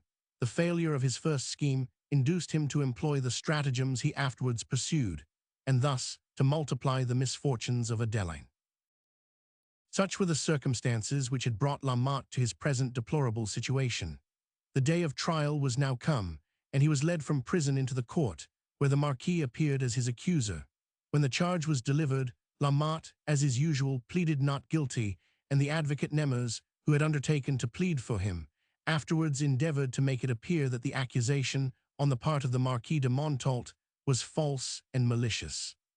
For this purpose, he mentioned the circumstance of the latter having attempted to persuade his client to the murder of Adeline. He further urged that the Marquis had lived in habits of intimacy with La Motte for several months immediately preceding his arrest, and that it was not till he had disappointed the designs of his accuser, by conveying beyond his reach the unhappy object of his vengeance, that the Marquis had thought proper to charge La Motte with the crime for which he stood indicted. Nemours urged the improbability of one man's keeping up a friendly intercourse with another from whom he had suffered the double injury of assault and robbery. Yet it was certain that the Marquis had observed a frequent intercourse with La Motte for some months following the time specified for the commission of the crime. If the Marquis intended to prosecute, why was it not immediately after his discovery of La Motte? And if not then, what had influenced him to prosecute at so distant a period? To this nothing was replied on the part of the Marquis, for, as his conduct on this point had been subservient to his designs on Adeline, he could not justify it but by exposing schemes which would betray the darkness of his character and invalidate his cause.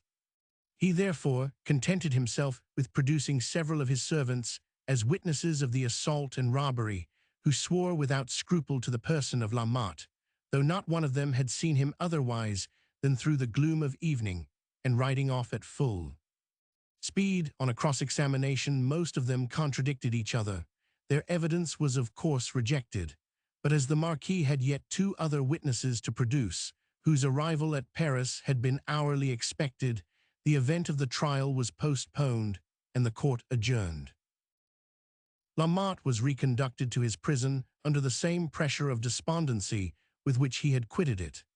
As he walked through one of the avenues, he passed a man who stood by to let him proceed, and who regarded him with a fixed and earnest eye. La Motte thought he had seen him before, but the imperfect view he caught of his features through the darkness of the place made him uncertain as to this, and his mind was in too perturbed a state to suffer him to feel an interest on the subject. When he was gone, the stranger inquired of the keeper of the prison who La Motte was. On being told, and receiving answers to some further questions he put, he desired he might be admitted to speak with him. The request, as the man was only a debtor, was granted, but as the doors were now shut for the night, the interview was deferred till the morrow. La Motte found Madame in his room, where she had been waiting for some hours to hear the event of the trial. They now wished more earnestly than ever to see their son, but they were, as he had suspected, ignorant of his change of quarters, owing to the letters which he had as usual addressed to them under an assumed name, remaining at the post-house of Aubin. This circumstance occasioned Madame La Motte to address her letters to the place of her son's late residence, and he had thus continued ignorant of his father's misfortunes and removal. Madame La Motte, surprised at receiving no answers to her letters, sent off another, containing an account of the trial as far as it had proceeded, and a request that her son would obtain leave of absence and set out for Paris instantly. As she was still ignorant of the failure of her letters, and had it been otherwise, would not have known whither to have sent them, she directed this as usual. Meanwhile, his approaching fate was never absent for a moment from the mind of La Motte, which, feeble by nature, and still more enervated by habits of indulgence, refused to support him at this dreadful period. While these scenes were passing at Paris, Luc arrived there without any accident after performing a journey during which he had been supported almost entirely by the spirit of his resolution. He hastened to throw himself at the feet of the sovereign, and such was the excess of his feeling on presenting the petition which was to decide the fate of his son, that he could only look silently up, and then fainted. The king received the paper, and giving orders for the unhappy father to be taken care of, passed on. He was carried back to his hotel, where he awaited the event of this, his final effort. Adeline, meanwhile, continued at Vaisseau in a state of anxiety too powerful for her long-agitated frame, and the illness in consequence of this confined her almost wholly to her chamber. Sometimes she ventured to flatter herself with a hope that the journey of Luc would be successful, but these short and elusive intervals of comfort served only to heighten, by contrast, the despondency that succeeded, and in the alternate extremes of feeling she experienced a state more torturing than that produced either by the sharp sting of unexpected calamity or the sullen pain of settled despair. When she was well enough, she came down to the parlor to converse with Louis, who brought her frequent accounts of Theodore, and who passed every moment he could snatch from the duty of his profession in endeavors to support and console his afflicted friends.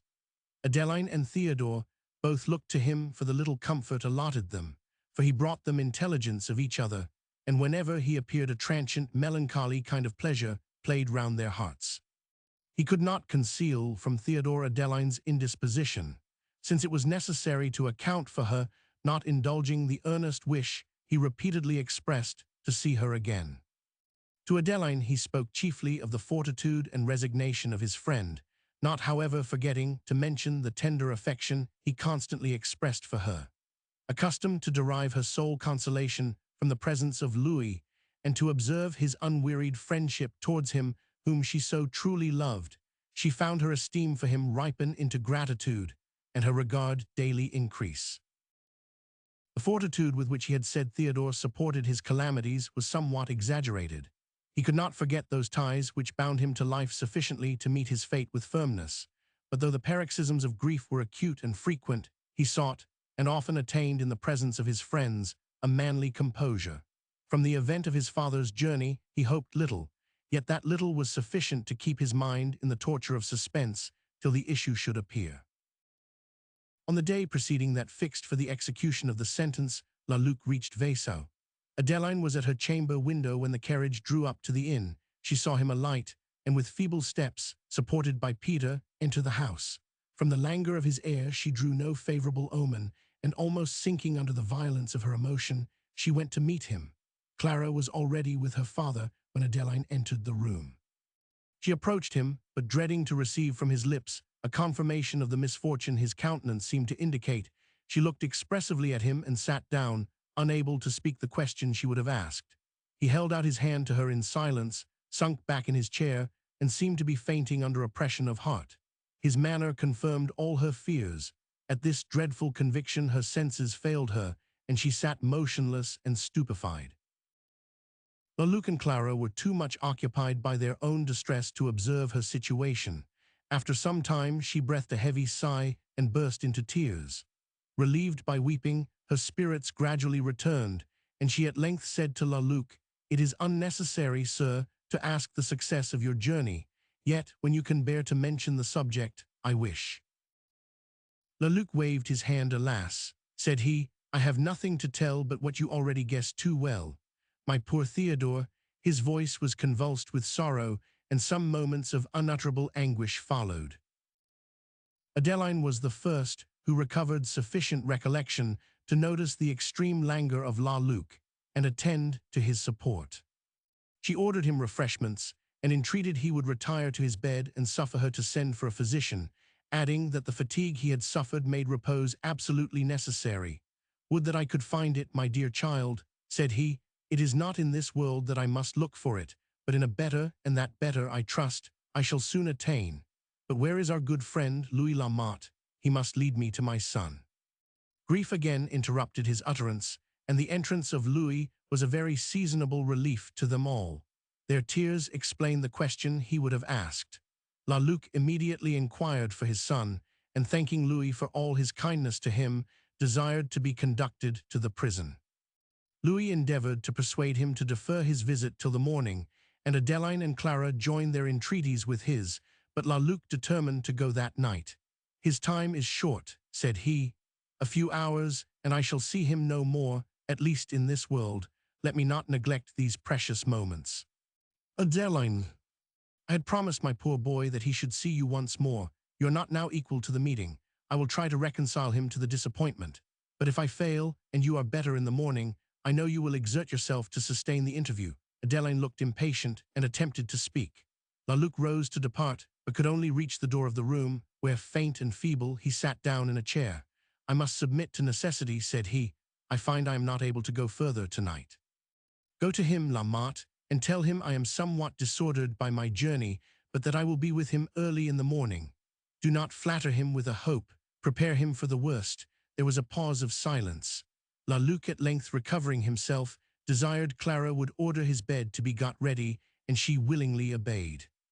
When he withdrew, Adeline told Louis, what was indeed unnecessary, the event of La-Luc's journey. "I own," continued she, "that I had sometimes suffered myself to hope, and I now feel this calamity with double force. I fear too that 1,000. La-Luc will sink under its pressure. He is much altered for the worse since he set out for Paris. Tell me your opinion sincerely." The change was so obvious that Louis could not deny it, but he endeavored to soothe her apprehension by ascribing this alteration, in a great measure, to the temporary fatigue of traveling. Adeline declared her resolution of accompanying La-Luc to take leave of Theodore in the morning. "I know not how I shall support the interview," said she, "but to see him once more is a duty I owe both to him and myself. The remembrance of having neglected to give him this last proof of affection would pursue me with incessant remorse." After some further conversation on this subject, Louis withdrew to the prison, ruminating on the best means of imparting to his friend the fatal intelligence he had to communicate. Theodore received it with more composure than he had expected, but he asked with impatience why he did not see his father and Adeline, and on being informed that indisposition withheld them, his imagination seized on the worst possibility and suggested that his father was dead. It was a considerable time before Louis could convince him of the contrary, and that Adeline was not dangerously ill. When, however, he was assured that he should see them in the morning, he became more tranquil. He desired his friend would not leave him that night. "These are the last hours we can pass together," added he. "I cannot sleep. Stay with me and lighten their heavy moments. I have need of comfort, Louis. Young as I am, and held by such strong attachments, I cannot quit the world with resignation. I know not how to credit those stories we hear of philosophically fortitude. Wisdom cannot teach us cheerfully to resign a good, and life in my circumstances is surely such." The night was passed in embarrassed conversation, sometimes interrupted by long fits of silence, and sometimes by the paroxysms of despair. And the morning of that day, which was to lead Theodore to death, at length dawned through the grates of his prison. La-Luc meanwhile passed a sleepless and dreadful night. He prayed for fortitude and resignation, both for himself and Theodore, but the pangs of nature were powerful in his heart, and not to be subdued. The idea of his lamented wife, and of what she would have suffered had she lived to witness the ignominious death which awaited her son, frequently occurred to him. It seemed as if a destiny had hung over the life of Theodore, for it is probable that the king might have granted the petition of the unhappy father, had it not happened that the Marquis de Montault was present at court when the paper was presented. The appearance and singular distress of the petitioner had interested the monarch, and instead of putting by the paper, he opened it. As he threw his eyes over it, observing that the criminal was of the Marquis de Montault's regiment, he turned to him and inquired the nature of the offense for which the culprit was about to suffer. The answer was such as might have been expected from the Marquis, and the king was convinced that Theodore was not a proper object of mercy. But to return to La-Luc, who was called, according to his order, at a very early hour. Having passed some time in prayer, he went down to the parlor, where Louis, punctual to the moment, already waited to conduct him to the prison. He appeared calm and collected, but his countenance was impressed with a fixed despair that sensibly affected his young friend. While they waited for Adeline, he spoke little, and seemed struggling to attain the fortitude necessary to support him through the approaching scene. Adeline not appearing, he at length sent to hasten her, and was told she had been ill but was recovering. She had indeed passed a night of such agitation that her frame had sunk under it, and she was now endeavoring to recover strength and composure sufficient to sustain her in this dreadful hour. Every moment that brought her nearer to it had increased her emotion, and the apprehension of being prevented seeing Theodore had alone enabled her to struggle against the united pressure of illness and grief. She now, with Clara, joined Luc, who advanced as they entered the room and took a hand of each in silence. After some moments, he proposed to go, and they stepped into a carriage which conveyed them to the gates of the prison. The crowd had already begun to assemble there, and a confused murmur arose as the carriage moved forward. It was a grievous sight to the friends of Theodore. Louis supported Adeline when she alighted. She was scarcely able to walk, and with trembling steps she followed Luc, whom the keeper led towards that part of the prison where his son was confined. It was now 8 o'clock. The sentence was not to be executed till 12, but a guard of soldiers was already placed in the court, and as this unhappy party passed along the narrow avenues, they were met by several officers who had been to take a last farewell of Theodore, as they ascended the stairs that led to his apartment. Luc's ear caught the clink of chains and heard him walking above with a quick, irregular step. The unhappy father, overcome by the moment which now pressed upon him, stopped and was obliged to support himself by the banister. Louis, fearing the consequence of his grief might be fatal, shattered as his frame already was, would have gone for assistance, but he made a sign to him to stay. "I am better," said Luc. "O God, support me through this hour," and in a few minutes he was able to proceed. As the warder unlocked the door, the harsh grating of the key shocked Adeline, but in the next moment she was in the presence of Theodore, who sprung to meet her and caught her in his arms before she sunk to the ground. As her head reclined on his shoulder, he again viewed that countenance so dear to him, which had so often lighted rapture in his heart, and which, though pale and inanimate as it now was, awakened him to momentary delight. When at length she unclosed her eyes, she fixed them in long and mournful gaze upon Theodore, who, pressing her to his heart, could answer her only with a smile of mingled tenderness and despair. The tears he endeavored to restrain trembled in his eyes, and he forgot for a time everything but Adeline. Luc, who had seated himself at the foot of the bed, seemed unconscious of what passed around him and entirely absorbed in his own grief. But Clara, as she clasped the hand of her brother and hung weeping on his arm, expressed aloud all the anguish of her heart, and at length recalled the attention of Adeline, who in a voice scarcely audible entreated she would spare her words roused Theodore, and supporting Adeline to a chair, he turned to Luc. "My dear child," said Luc, grasping his hand and bursting into tears. "My dear child." They wept together. After a long interval of silence, he said, "I thought I could have supported this hour, but I am old and feeble. God knows my efforts for resignation, my faith in his goodness." Theodore, by a strong and sudden exertion, assumed a composed and firm countenance, and endeavored by every gentle argument to soothe and comfort his weeping friends. Luc at length seemed to conquer his sufferings. Drying his eyes, he said, "My son, I ought to have set you a better example, and have practiced the precepts of fortitude I have so often given you. But it is over, I know, and will perform my duty." Adeline breathed a heavy sigh and continued to weep. "Be comforted, my love, we part but for a time," said Theodore as he kissed the tears from her cheek, and uniting her hand with that of his father's, he earnestly recommended her to his protection. "Receive her," added he, "as the most precious legacy I can bequeath. Consider her as your child. She will console you when I am gone. She will more than supply the loss of your son." Luc assured him that he did now, and should continue to regard Adeline as his daughter. During those afflicting hours, he endeavored to dissipate the terrors of approaching death by inspiring his son with religious confidence. His conversation was pious, rational, and consolatory. He spoke not from the cold dictates of the head, but from the feelings of a heart which had long loved and practiced the pure precepts of Christianity, and which now drew from them a comfort such as nothing earthly could bestow. "You are young, my son," said he, and are yet innocent of any great crime. You may therefore look on death without terror, for to the guilty only is his approach dreadful. I feel that I shall not long survive you, and I trust in a merciful God that we shall meet in a state where sorrow never comes, where the Son of Righteousness shall arise with healing on his wings." As he spoke, he looked up. The tears still trembled in his eyes, which beamed with meek yet fervent devotion, and his countenance glowed with the dignity of a superior being. "Let us not neglect the awful moments," said La Luc, rising. "Let our united prayers ascend to him who alone can comfort and support us." They all knelt down, and he prayed with that simple and sublime eloquence which true piety inspires.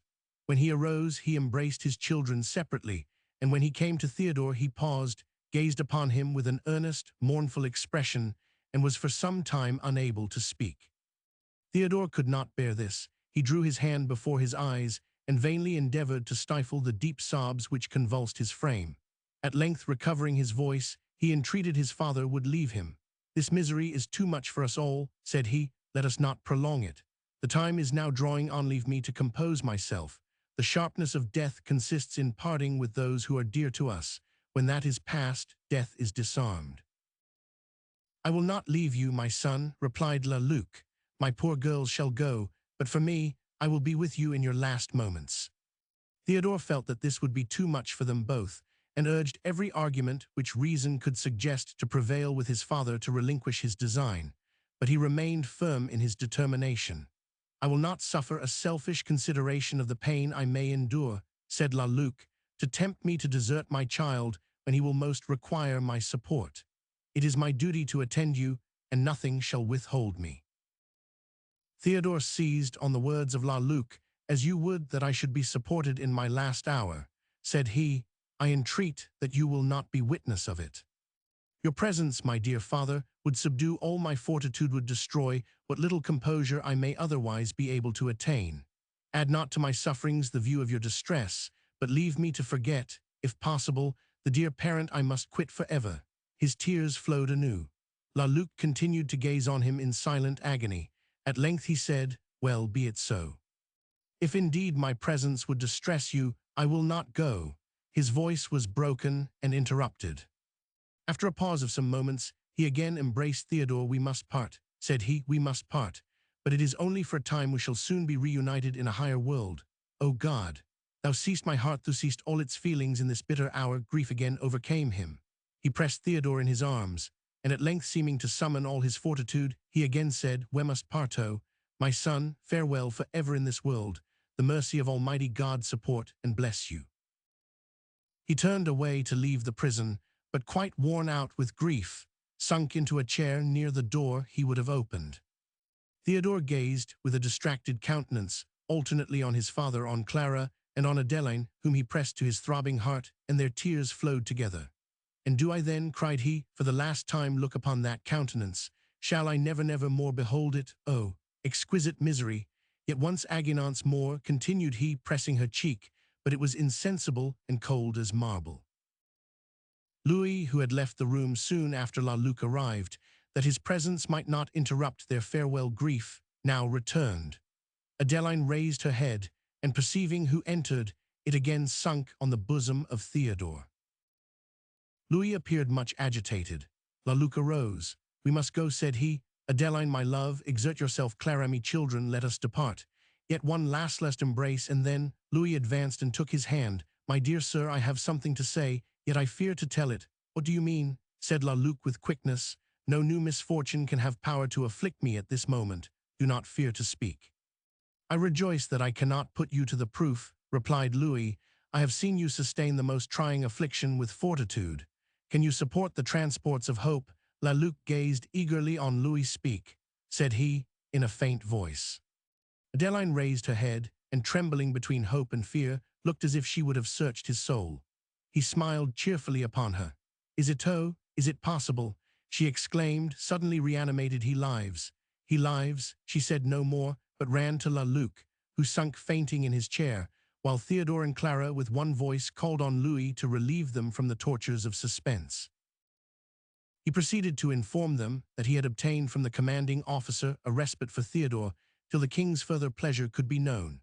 and this in consequence of a letter received that morning from his mother, Madame de la Motte, in which she mentioned some very extraordinary circumstances that had appeared in the course of a trial lately conducted at Paris, and which so materially affected the character of the Marquis de Montalt as to render it possible a pardon might be obtained for Theodore. These words darted with the rapidity of lightning upon the hearts of his hearers. La Luc revived, and that prison so lately the scene of despair now echoed only to the voices of gratitude and gladness.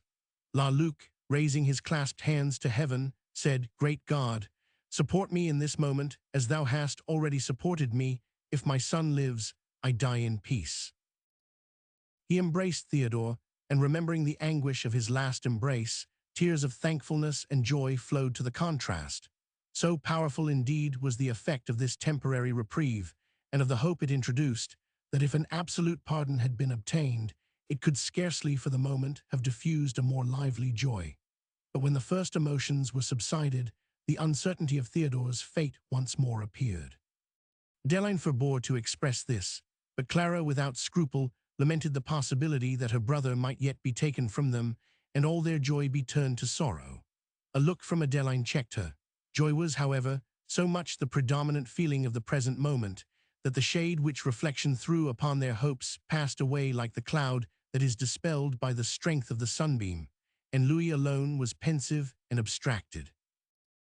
When they were sufficiently composed, he informed them that the contents of Madame de la Motte's letter obliged him to set out for Paris immediately, and that the intelligence he had to communicate intimately concerned Adeline, who would undoubtedly judge it necessary to go thither also as soon as her health would permit. He then read to his impatient auditors such passages in the letter as were necessary to explain his meaning. But as Madame de la Motte had omitted to mention some circumstances of importance to be understood, the following is a relation of the occurrences that had lately happened at Paris. It may be remembered that on the first day of his trial, La Motte, in passing from the courts to his prison, saw a person whose features, though imperfectly seen through the dusk, he thought he recollected, and that this same person, after inquiring the name of La Motte, desired to be admitted to him. On the following day the warder complied with his request, and the surprise of La Motte may be imagined when in the stronger light of his apartment he distinguished the countenance of the man from whose hands he had formerly received Adeline. On observing Madame de la Motte in the room, he said he had something of consequence to impart, and desired to be left alone with the prisoner. When she was gone, he told de la Motte that he understood he was confined at the suit of the Marquis de Montalt. La Motte assented. "I know him for a villain," said the stranger boldly. "Your case is desperate. Do you wish for life?" Need the question be asked?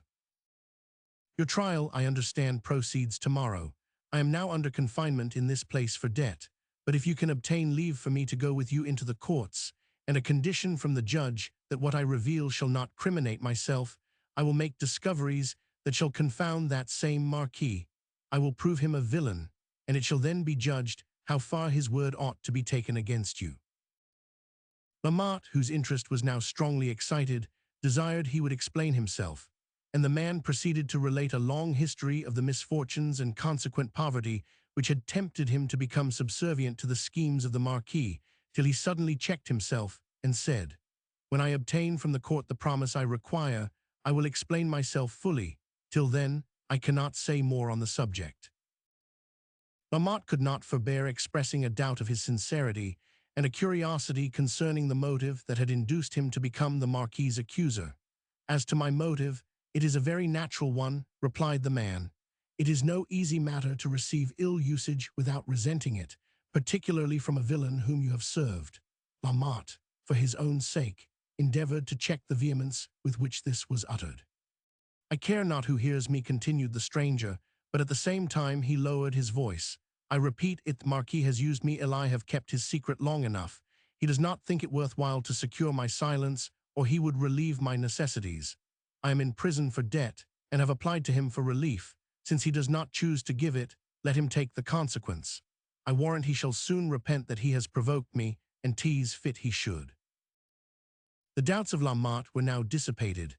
The prospect of life again opened upon him, and he assured Du Bois, which was the stranger's name, with much warmth, that he would commission his advocate to do all in his power to obtain leave for his appearance on the trial, and to procure the necessary condition.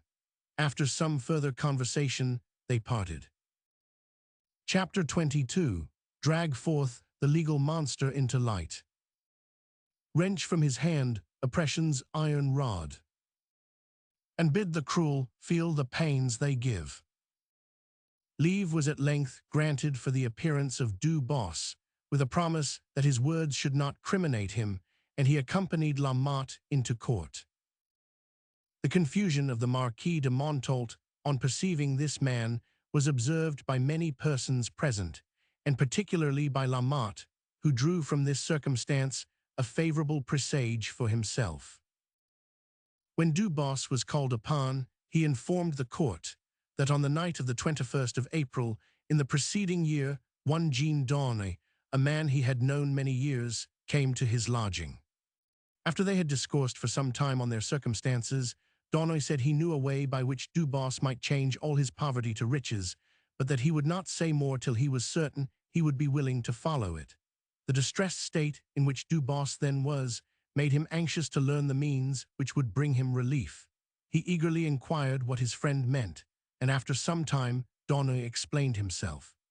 He said he was employed by a nobleman who he afterwards told Du Bois was the Marquis de Montault, to carry off a young girl from a convent, and that she was to be taken to a house a few leagues distant from Paris. I knew the house he described well, said Du Bois, for I had been there many times with Dawnay, who lived there to avoid his creditors, though he often passed his nights at Paris. He would not tell me more of the scheme, but said he should want assistance, and if I and my brother, who is since dead, would join him, his employer would grudge no money, and we should be well rewarded. I desired him again to tell me more of the plan, but he was obstinate, and after I had told him I would consider of what he said and speak to my brother, he went away. When he called the next night for his answer, my brother and I agreed to engage, and accordingly we went home with him. He then told us that the young lady he was to bring thither was a natural daughter of the Marquis de Montault, and of a nun belonging to a convent of Ursulines, that his wife had received the child immediately on its birth, and had been allowed a handsome annuity to bring it up as her own, which she had done till her death. The child was then placed in a convent and designed for the veil, but when she was of an age to receive the vows, she had steadily persisted in refusing them. This circumstance had so much exasperated the Marquis that in his rage he ordered that if she persisted in her obstinacy, she should be removed from the convent and got rid of any way, since if she lived in the world, her birth might be discovered, and in consequence of this, her mother, for whom he had yet a regard, would be condemned to expiate her crime by a terrible death.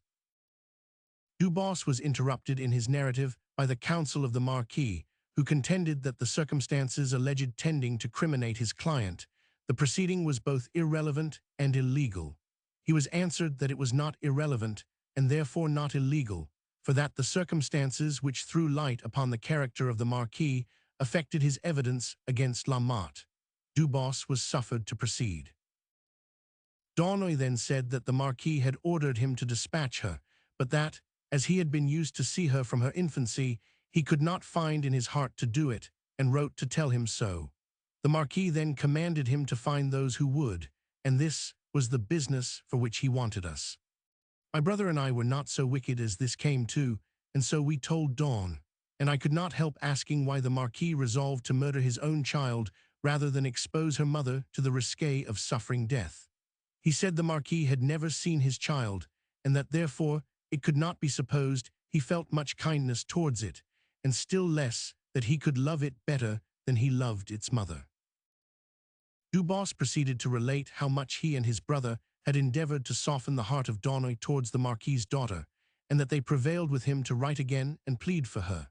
Dawnay went to Paris to await the answer, leaving them and the young girl at the house on the heath, where the former had consented to remain, seemingly for the purpose of executing the orders they might receive, but really with a design to save the unhappy victim from the sacrifice.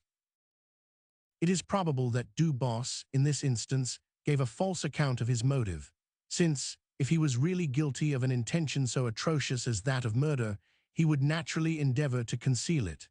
However this might be, he affirmed that on the night of the 26th of April, he received an order from Dawn for the destruction of the girl, whom he had afterwards delivered into the hands of La Motte. La Motte listened to this relation in astonishment, when he knew that Adeline was the daughter of the Marquis, and remembered the crime to which he had once devoted her. His frame thrilled with horror. He now took up the story, and added an account of what had passed at the abbey between the Marquis and himself, concerning a design of the former upon the life of Adeline, and urged, as a proof of the present prosecution originating in malice, that it had commenced immediately after he had effected her escape from the Marquis.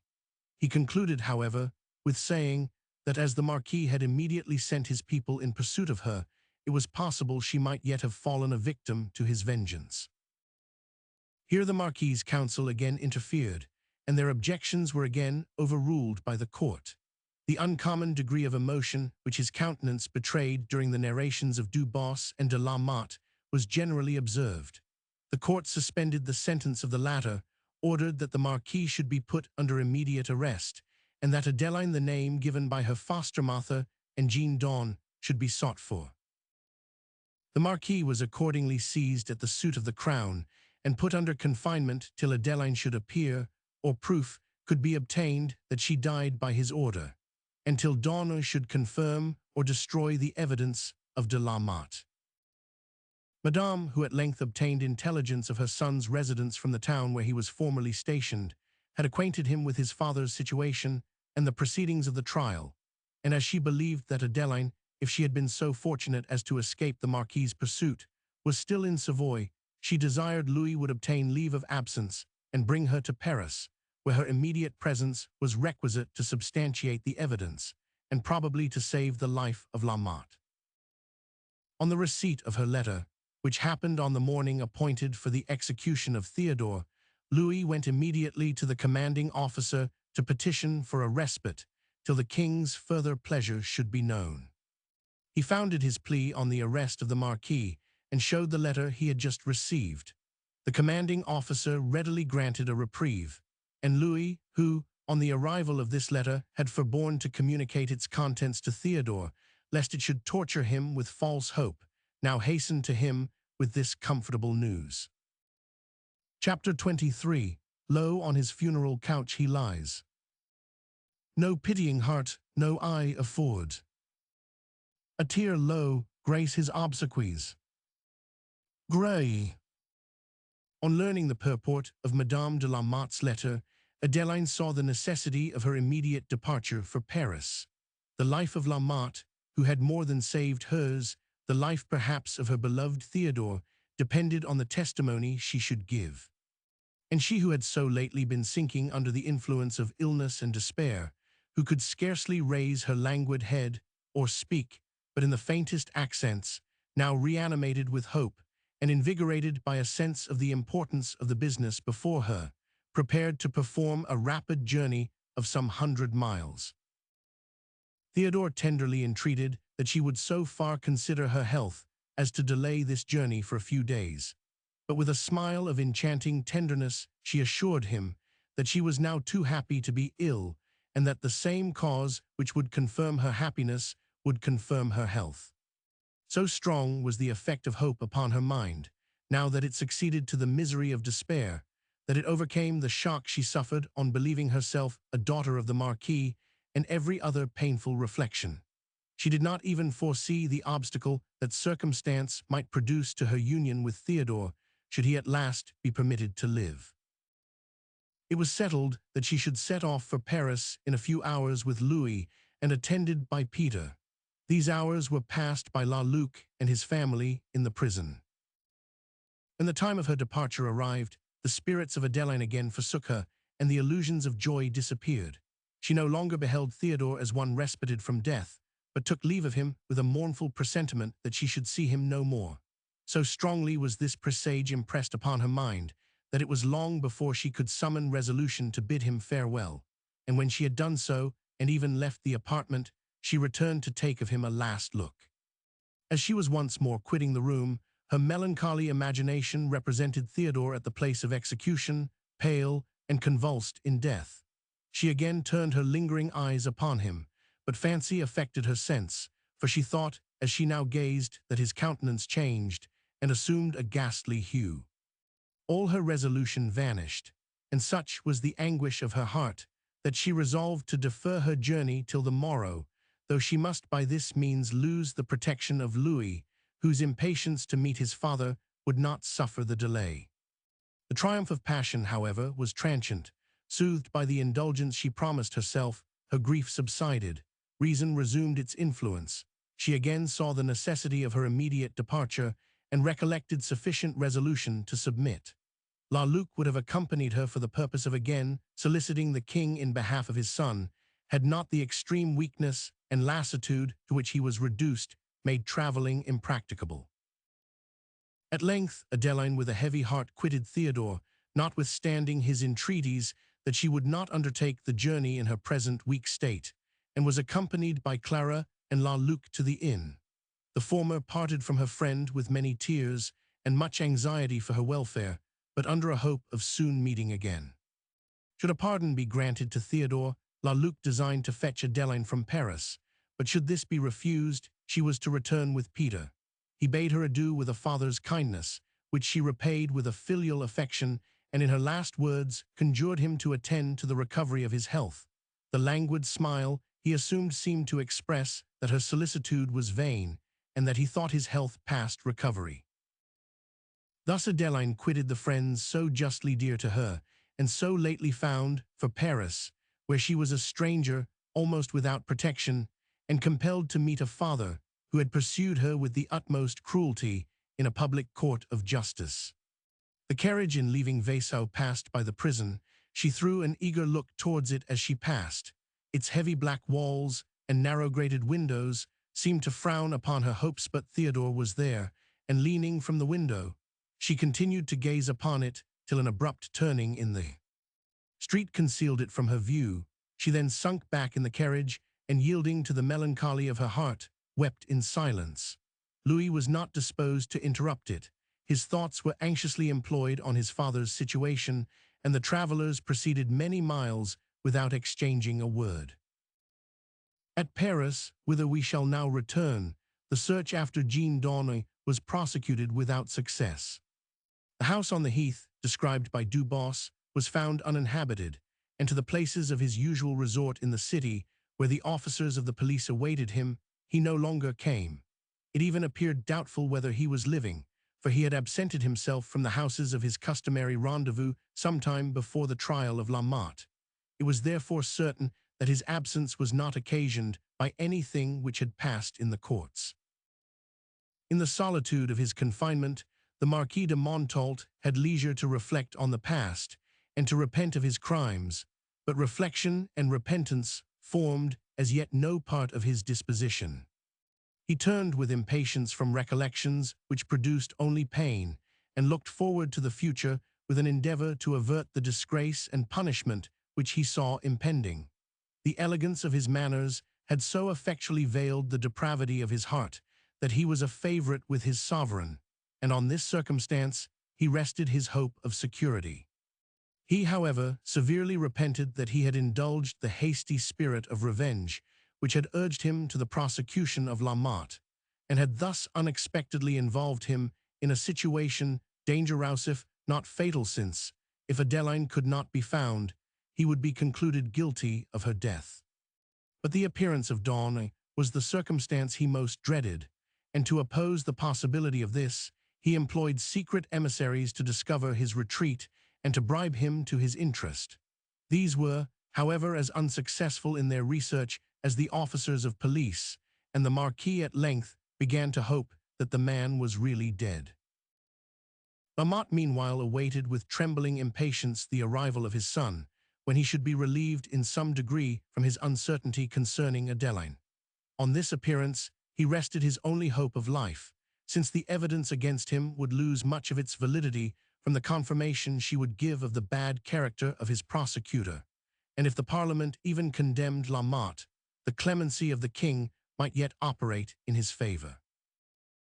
Adeline arrived at Paris after a journey of several days, during which she was chiefly supported by the delicate attentions of Louis, whom she pitied and esteemed, though she could not love. She was immediately visited at the hotel by Madame La Motte. The meeting was affecting on both sides. A sense of her past conduct excited in the latter an embarrassment which the delicacy and goodness of Adeline would willingly have spared her. But the pardon solicited was given with so much sincerity that Madame gradually became composed and reassured. This forgiveness, however, could not have been thus easily granted had Adeline believed her former conduct was voluntary. A conviction of the restraint and terror under which Madame had acted alone induced her to excuse the past. In this first meeting, they forbore dwelling on particular subjects. Madame La Motte proposed that Adeline should remove from the hotel to her lodgings near the Chatelet, and Adeline, for whom a residence at a public hotel was very improper, gladly accepted the offer. Madame there gave her a circumstantial account of La Motte's situation, and concluded with saying that as the sentence of her husband had been suspended till some certainty could be obtained concerning the late criminal designs of the Marquis, and as Adeline could confirm the chief part of La Motte's testimony, it was probable that now she was arrived the court would proceed immediately.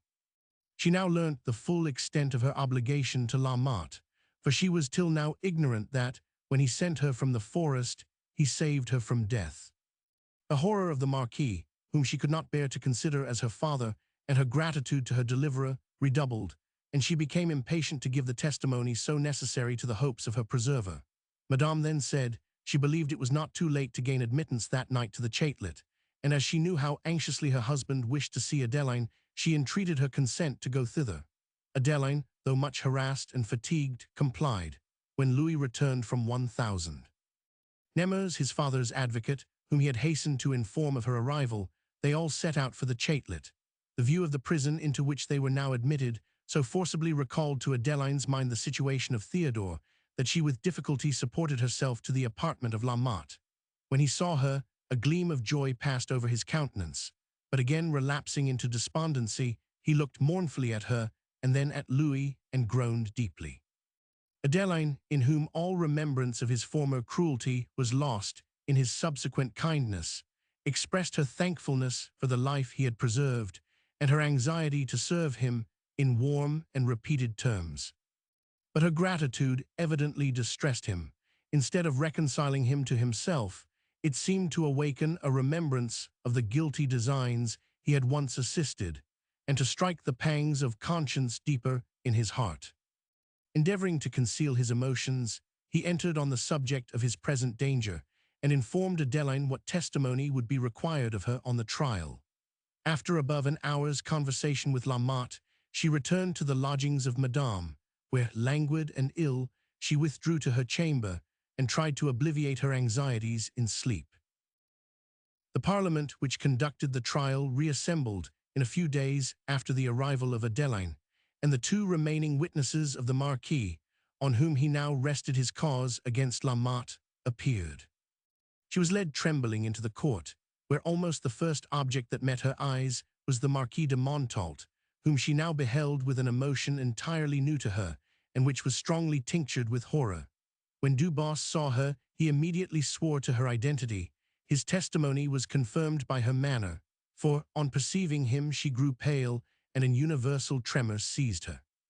Jean Donner could nowhere be found, and La Motte was thus deprived of an evidence which essentially affected his interest. Adeline, when called upon, gave her little narrative with clearness and precision, and Peter, who had conveyed her from the abbey, supported the testimony she offered. The evidence produced was sufficient to criminate the Marquis of the intention of murder in the minds of most people present, but it was not sufficient to affect the testimony of his two last witnesses, who positively swore to the commission of the robbery and to the person of La Motte, on whom sentence of death was accordingly pronounced. On receiving the sentence, the unhappy criminal fainted, and the compassion of the assembly, whose feelings had been unusually interested in the decision, was expressed in a general groan. Their attention was quickly called to a new object. It was Jean Donner, who now entered the court. But his evidence, if it could ever indeed have been the means of saving La Motte, came too late. He was reconducted to prison, but Adeline, who, extremely shocked by his sentence, was much indisposed, received orders to remain in the court during the examination of Darnay. This man had been at length found in the prison of a provincial town, where some of his creditors had thrown him, and from which even the money which the Marquis had remitted to him for the purpose of satisfying the craving importunities of Du Bos had been insufficient to release him. Meanwhile, the revenge of the latter had been roused against the Marquis by an imaginary neglect, and the money which was designed to relieve his necessities was spent by Darnay in riotous luxury. He was confronted with Adeline and with Du Bos, and ordered to confess all he knew concerning this mysterious affair or to undergo the torture. Darnay, who was ignorant how far the suspicions concerning the Marquis extended, and who was conscious that his own words might condemn him, remained for some time obstinately silent. But when the question was administered, his resolution gave way, and he confessed a crime of which he had not even been suspected. It appeared that in the year 1642, Darnay, together with one Jacques Martigny and Francis Ballière, had waylaid and seized Henry, Marquis de Montault, half-brother to Philippe, and after having robbed him and bound his servant to a tree, according to the orders they had received, they conveyed him to the Abbey of St. Claire in the distant forest of Fontainebleau. Here he was confined for some time, till further directions were received from Philippe de Montault, the present Marquis, who was then on his estates in a northern province of France. These orders were for death, and the unfortunate Henry was assassinated in his chamber in the 3rd week of his confinement at the Abbey. On hearing this, Adeline grew faint. She remembered the MS.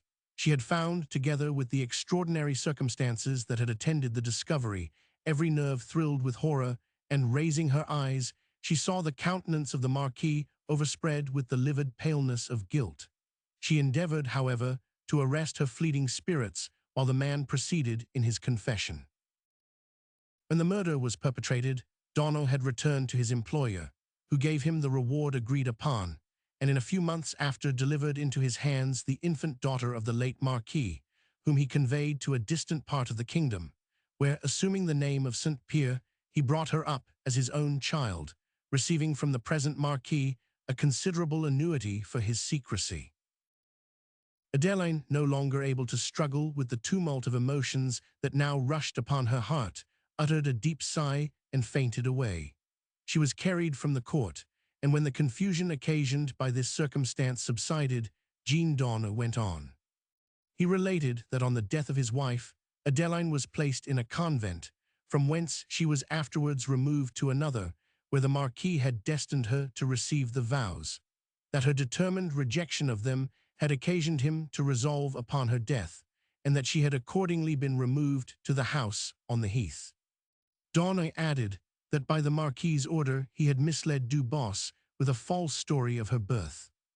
Having, after some time, discovered that his comrades had deceived him concerning her death, Darnay separated from them in enmity, but they unanimously determined to conceal her escape from the Marquis, that they might enjoy the recompense of their supposed crime. Some months subsequent to this period, however, Darnay received a letter from the Marquis charging him with the truth and promising him a large reward if he would confess where he had placed Adeline. In consequence of this letter, he acknowledged that she had been given into the hands of a stranger, but who he was or where he lived was not known.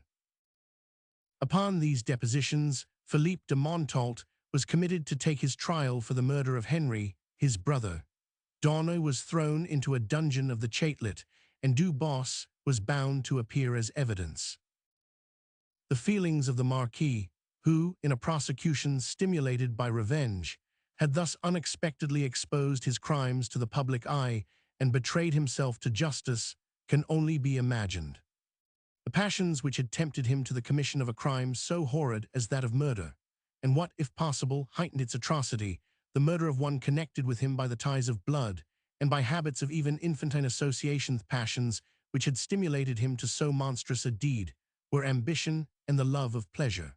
The first was more immediately gratified by the title of his brother, the latter by the riches which would enable him to indulge his voluptuous inclinations. The late Marquis de Montault, the father of Adeline, received from his ancestors a patrimony very inadequate to support the splendor of his rank, but he had married the heiress of an illustrious family whose fortune amply supplied the deficiency of his own. He had the misfortune to lose her, for she was amiable and beautiful soon after the birth of a daughter, and it was then that the present Marquis formed the diabolical design of destroying his brother. The contrast of their characters prevented that cordial regard between them which their near relationship seemed to demand. Henry was benevolent, mild, and contemplative. In his heart reigned the love of virtue. In his manners, the strictness of justice was tempered, not weakened, by mercy. His mind was enlarged by science and adorned by elegant literature. The character of Philippe has been already delineated in his actions. Its nicer shades were blended with some shining tints, but these served only to render more striking by contrast the general darkness of the portrait. He had married a lady who, by the death of her brother, inherited considerable estates, of which the Abbey of St. Clair and the villa on the borders of the forest of Fontainebleau were the chief. His passion for magnificence and dissipation, however, soon involved him in difficulties, and pointed out to him the conveniency of possessing his brother's wealth. His brother and his infant daughter only stood between him and his wishes. How he removed the father has been already related. Why he did not employ the same means to secure the child seems somewhat surprising, unless we admit that a destiny hung over him on this occasion, and that she was suffered to live as an instrument to punish the murderer of her parent. When a retrospect is taken of the vicissitudes and dangers to which she had been exposed from her earliest infancy, it appears as if her preservation was the effect of something more than human policy, and affords a striking instance that justice, however long delayed, will overtake the guilty.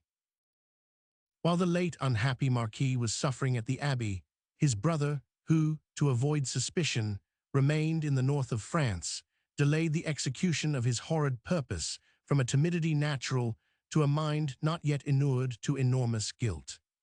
Before he dared to deliver his final orders, he waited to know whether the story he contrived to propagate of his brother's death would veil his crime from suspicion. It succeeded but too well, for the servant, whose life had been spared that he might relate the tale, naturally enough concluded that his lord had been murdered by banditti, and the peasant, who, a few hours after, found the servant wounded, bleeding, and bound to a tree, and knew also that this spot was infested by robbers, as naturally believed him, and spread the report accordingly. From this period the Marquis, to whom the Abbey of St. Clair belonged in right of his wife, visited it only twice, and that at distant times, till, after an interval of several years, he accidentally found La Motte, its inhabitant. He resided at Paris and on his estate in the north, except that once a year he usually passed a month at his delightful villa on the borders of the forest. In the busy scenes of the court and in the dissipations of pleasure, he tried to lose the remembrance of his guilt, but there were times when the voice of conscience would be heard, though it was soon again lost in the tumult of the world. It is probable that on the night of his abrupt departure from the Abbey, the solitary silence and gloom of the hour, in a place which had been the scene of his former crime, called up the remembrance of his brother with a force too powerful for fancy, and awakened horrors which compelled him to quit the polluted spot. If it was so, it is however certain that the spectres of conscience vanished with the darkness, for on the following day he returned to the Abbey, though it may be observed, he never attempted to pass another night there. But though terror was roused for a transient moment, neither pity nor repentance succeeded, since, when the discovery of Adeline's birth excited apprehension for his own life, he did not hesitate to repeat the crime, and would again have stained his soul with human blood. This discovery was effected by means of a seal bearing the arms of her mother's family, which was impressed on the note his servant had found, and had delivered to him at Cox. It may be remembered that having read this note, he was throwing it from him in the fury of jealousy, but that after examining it again, it was carefully deposited in his pocketbook. The violent agitation which a suspicion of this terrible truth occasioned deprived him for a while of all power to act. When he was well enough to write, he dispatched a letter to Dawn, the purport of which has been already mentioned. From Dawn, he received the confirmation of his fears. Knowing that his life must pay the forfeiture of his crime, should Adeline ever obtain a knowledge of her birth, and not daring again to confide in the secrecy of a man who had once deceived him, he resolved, after some deliberation, on her death. He immediately set out for the abbey, and gave those directions concerning her which terror for his own safety, still more than a desire of retaining her estates, suggested. As the history of the seal which revealed the birth of Adeline is rather remarkable, it may not be amiss to mention that it was stolen from the Marquis, together with a gold watch, by Jean Dawn. The watch was soon disposed of, but the seal had been kept as a pretty trinket by his wife, and at her death went with Adeline among her clothes to the convent. Adeline had carefully preserved it, because it had once belonged to the woman whom she believed to have been her mother. Chapter 24. While anxious doubt distracts the tortured heart. We now return to the course of the narrative, and to Adeline, who is carried from the court to the lodging of Madame de la Motte. Madame was, however, at the chatelet with her husband, suffering all the distress which the sentence pronounced against him might be supposed to inflict. The feeble frame of Adeline, so long harassed by grief and fatigue, almost sunk under the agitation which the discovery of her birth excited. Her feelings on this occasion were too complex to be analyzed.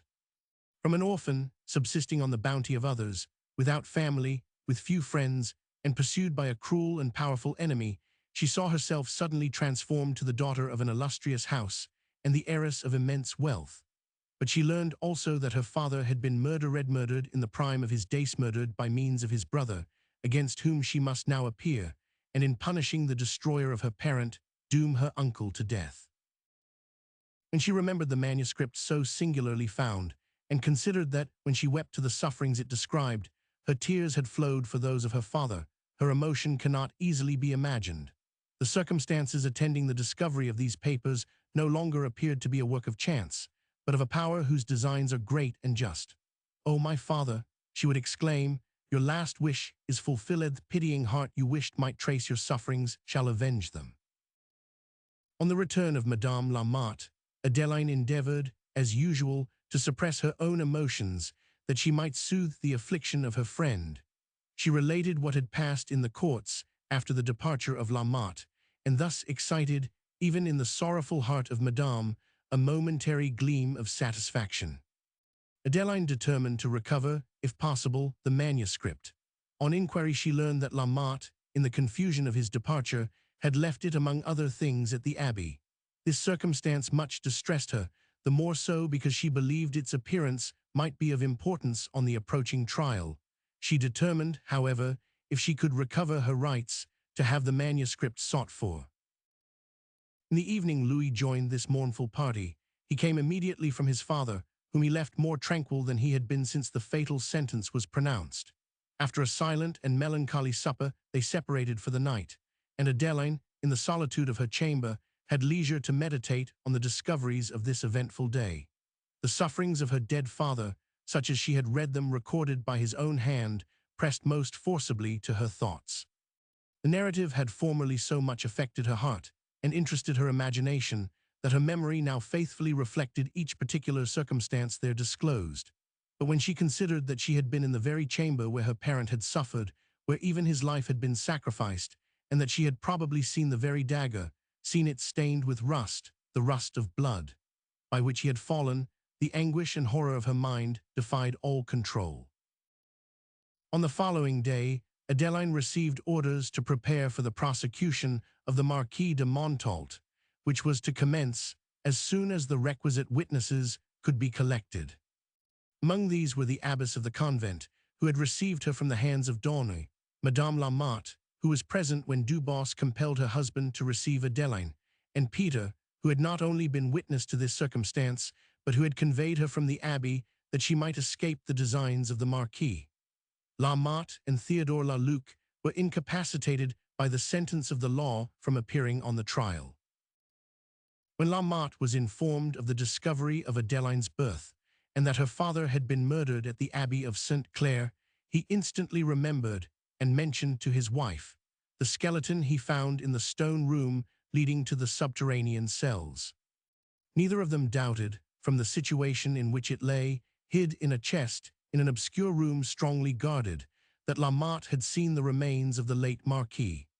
Madame, however, determined not to shock Adeline with the mention of this circumstance till it should be necessary to declare it on the trial. As the time of this trial drew near, the distress and agitation of Adeline increased. Though justice demanded the life of the murderer, and though the tenderness and pity which the idea of her father called forth urged her to revenge his death, she could not without horror consider herself as the instrument of dispensing that justice which would deprive a fellow being of existence, and there were times when she wished the secret of her birth had never been revealed. If this sensibility was, in her peculiar circumstances, a weakness, it was at least an amiable one, and as such deserves to be reverenced. The accounts she received from Vaisseau of the health of 1000. La Luc did not contribute to tranquilize her mind. The symptoms described by Clara seemed to say that he was in the last stage of a consumption, and the grief of Theodore and herself on this occasion was expressed in her letters with the lively eloquence so natural to her. Adeline loved and revered La Luc for his own worth, and for the parental tenderness he had shown her, but he was still dearer to her as the father of Theodore, and her concern for his declining state was not inferior to that of his children. It was increased by the reflection that she had probably been the means of shortening his life, for she too well knew that the distress occasioned him by the situation in which it had been her misfortune to involve Theodore had shattered his frame to its present infirmity. The same cause also withheld him from seeking in the climate of Montpellier the relief he had formerly been taught to expect there. When she looked around on the condition of her friends, her heart was almost overwhelmed with the prospect. It seemed as if she was destined to involve all those most dear to her in calamity. With respect to La Motte, whatever were his vices, and whatever the designs in which he had formerly engaged against her, she forgot them all in the service he had finally rendered her, and considered it to be as much her duty as she felt it to be her inclination to intercede in his behalf. This, however, in her present situation, she could not do with any hope of success. But if the suit, upon which depended the establishment of her rank, her fortune, and consequently her influence, should be decided in her favor, she determined to throw herself at the king's feet, and when she pleaded the cause of Theodore, asked the life of La Motte. A few days preceding that of the trial, Adeline was informed a stranger desired to speak with her, and on going to the room where he was, she found 1000. Verneuil. Her countenance expressed both surprise and satisfaction at this unexpected meeting, and she inquired, though with little expectation of an affirmative, if he had heard of 1000. La Luc, I have seen him, said 1000. Verneuil, I am just come from Vaisseau, but I am sorry I cannot give you a better account of his health. He is greatly altered since I saw him before. Adeline could scarcely refrain from tears at the recollection these words revived of the calamities which had occasioned this lamented change. 1000. Verneuil delivered her a packet from Clara. As he presented it, he said, besides this introduction to your notice, I have a claim of a different kind, which I am proud to assert, and which will perhaps justify the permission I ask of speaking upon your affairs. Adeline bowed, and 1000. Verneuil, with a countenance expressive of the most tender solicitude, added that he had heard of the late proceedings of the Parliament of Paris, and of the discoveries that so intimately concerned her. I know not, continued he, whether I ought to congratulate or condole with you on this trying occasion.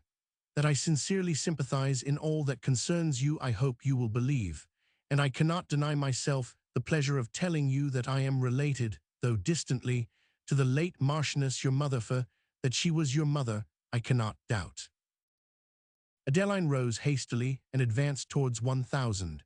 Verneuil, surprise and satisfaction reanimated her features. Do I indeed see a relation, said she in a sweet and tremulous voice, and one whom I can welcome as a friend? Tears trembled in her eyes, and she received 1000. Verneuil's embrace in silence. It was some time before her emotion would permit her to speak. To Adeline, who from her earliest infancy had been abandoned to strangers, a forlorn and helpless orphan, who had never till lately known a relation, and who then found one in the person of an inveterate enemy. To her this discovery was as delightful, as unexpected, but after struggling for some time with the various emotions that pressed upon her heart, she begged of 1,000 Vernuil permission to withdraw till she could recover composure. He would have taken leave, but she entreated him not to go. The interest which 1,000 Vernuil took in the concerns of La Luc, which was strengthened by his increasing regard for Clara, had drawn him to Vaisseau, where he was informed of the family and peculiar circumstances of Adeline. On receiving this intelligence, he immediately set out for Paris, to offer his protection and assistance to his newly discovered relation, and to aid, if possible, the cause of Theodore. Adeline in a short time returned, and could then bear to converse on the subject of her family. 1,000 Vernuil offered her his support and assistance if they should be found necessary. But I trust, added he, to the justice of your cause, and hope it will not require any adventitious aid. To those who remember the late Marchioness, your features bring sufficient evidence of your birth. As a proof that my judgment in this instance is not biased by prejudice, the resemblance struck me when I was in Savoy, though I knew the Marchioness only by her portrait, and I believe I mentioned to 1,000 La Luc that you often reminded me of a deceased relation. You may form some judgment of this yourself, added 1,000 Vernuil, taking a miniature from his pocket. This was your amiable mother. Adeline's countenance changed. She received the picture eagerly, gazed on it for a long time in silence, and her eyes filled with tears. It was not the resemblance she studied, but the countenanceth mild and beautiful countenance of her parent, whose blue eyes, full of tender sweetness, seemed bent upon hers, while a soft smile played on her lips. Adeline pressed the picture to hers, and again gazed in silent reverie. At length, with a deep sigh, she said, "This surely was my mother. Had she but lived, oh, my poor father, you had been spared." This reflection quite overcame her, and she burst into tears. 1,000 Vernuil did not interrupt her grief, but took her hand and sat by her without speaking, till she became more composed. Again kissing the picture, she held it out to him with a hesitating look. "No," said he, "it is already with its true owner." She thanked him with a smile of ineffable sweetness, and after some conversation on the subject of the approaching trial, on which occasion she requested 1,000 Vernuil would support her by his presence, he withdrew, having begged leave to repeat his visit on the following day. Adeline now opened her packet and saw once more the well-known characters of Theodore. For a moment she felt as if in his presence, and the conscious blush overspread her cheek. With a trembling hand she broke the seal, and read the tenderest assurances and solicitudes of his love. She often paused that she might prolong the sweet emotions which these assurances awakened. But while tears of tenderness stood trembling on her eyelids, the bitter recollection of his situation would return, and they fell in anguish on her bosom. He congratulated her, and with peculiar delicacy, on the prospects of life which were opening to her, said everything that might tend to animate and support her, but avoided dwelling on his own circumstances, except by expressing his sense of the zeal and kindness of his commanding officer, and adding that he did not despair of finally obtaining a pardon. This hope, though but faintly expressed, and written evidently for the purpose of consoling Adeline, did not entirely fail of the desired effect. She yielded to its enchanting influence, and forgot for a while the many subjects of care and anxiety which surrounded her. Theodore said little of his father's health. What he did say was by no means so discouraging as the accounts of Clara, who, less anxious to conceal a truth that must give pain to Adeline, expressed without reserve all her apprehension and concern. Chapter 25. Heaven is just. And when the measure of his crimes is full, will bear its red right arm and launch its lightnings. Mason.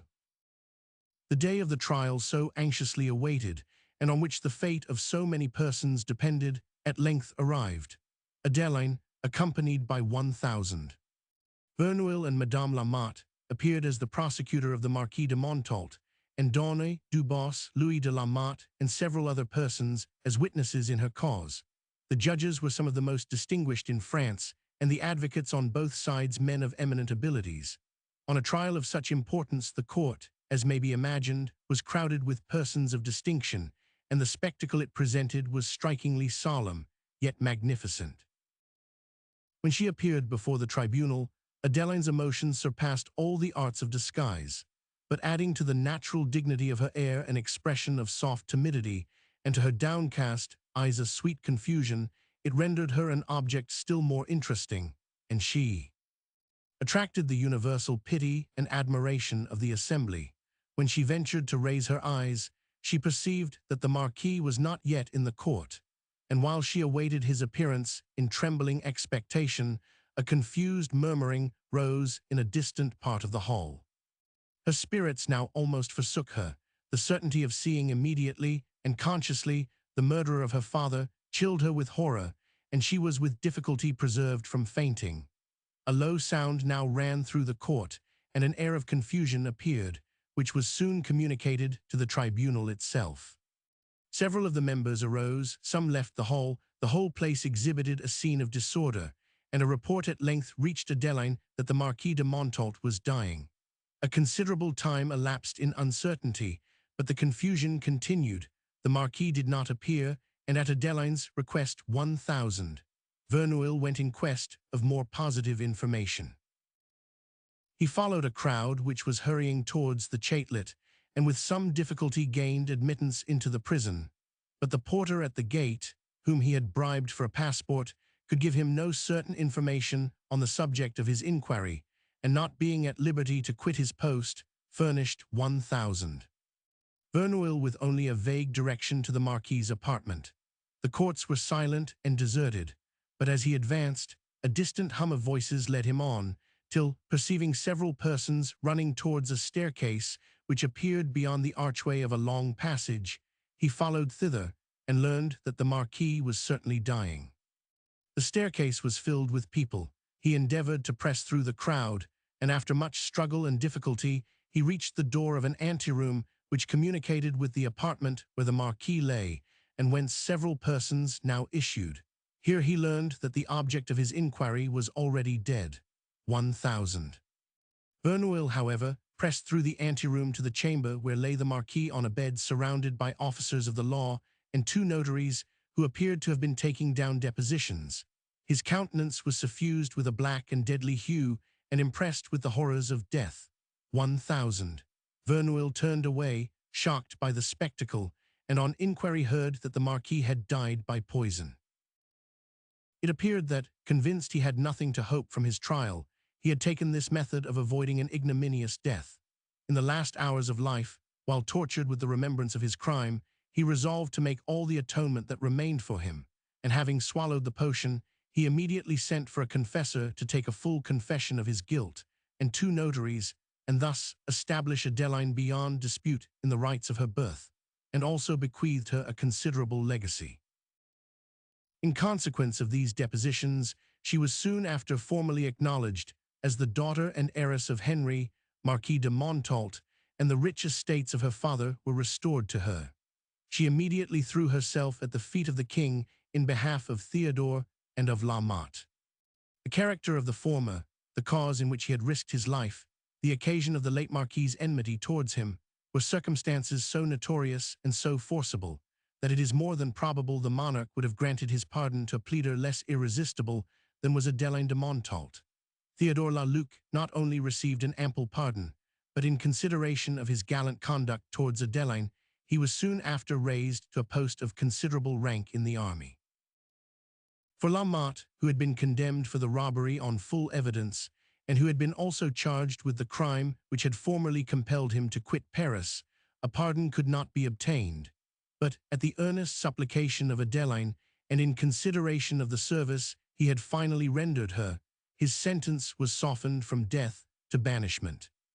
This indulgence, however, would have availed him little, had not the noble generosity of Adeline silenced other prosecutions that were preparing against him, and bestowed on him a sum more than sufficient to support his family in a foreign country.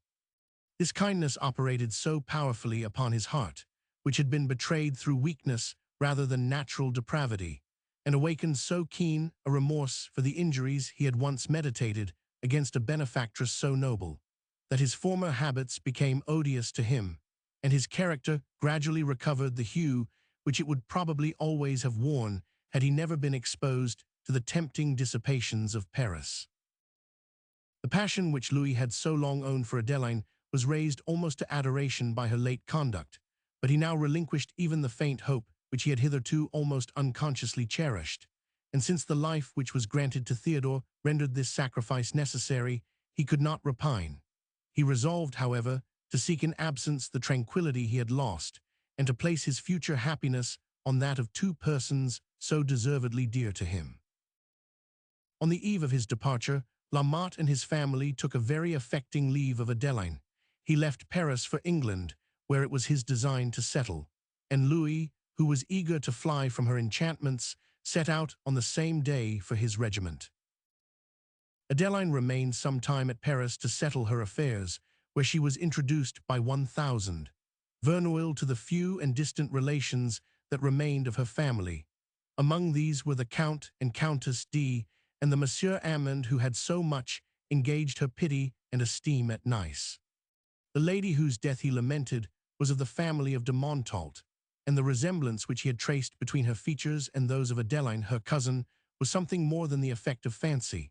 The death of his elder brother had abruptly recalled him from Italy, but Adeline had the satisfaction to observe that the heavy melancholy which formerly oppressed him had yielded to a sort of placid resignation, and that his countenance was often enlivened by a transient gleam of cheerfulness. The Count and Countess D, who were much interested by her goodness and beauty, invited her to make their hotel her residence while she remained at Paris. Her first care was to have the remains of her parent removed from the Abbey of St. Clair and deposited in the vault of his ancestors. Donner was tried, condemned, and hanged for the murder. At the place of execution he had described the spot where the remains of the Marquis were concealed, which was in the stone room already mentioned belonging to the Abbey. 1,000 Verneuil accompanied the officers appointed for the search, and attended the ashes of the Marquis to Saint-Maur, an estate in one of the northern provinces. There they were deposited with the solemn funeral pomp becoming his rank. Adeline attended as chief mourner, and this last duty paid to the memory of her parent, she became more tranquil and resigned. The mise that recorded his sufferings had been found at the Abbey and delivered to her by 1,000 Verneuil, and she preserved it with the pious enthusiasm so sacred a relique deserved. On her return to Paris, Theodore La Luc, who was come from Montpellier, awaited her arrival.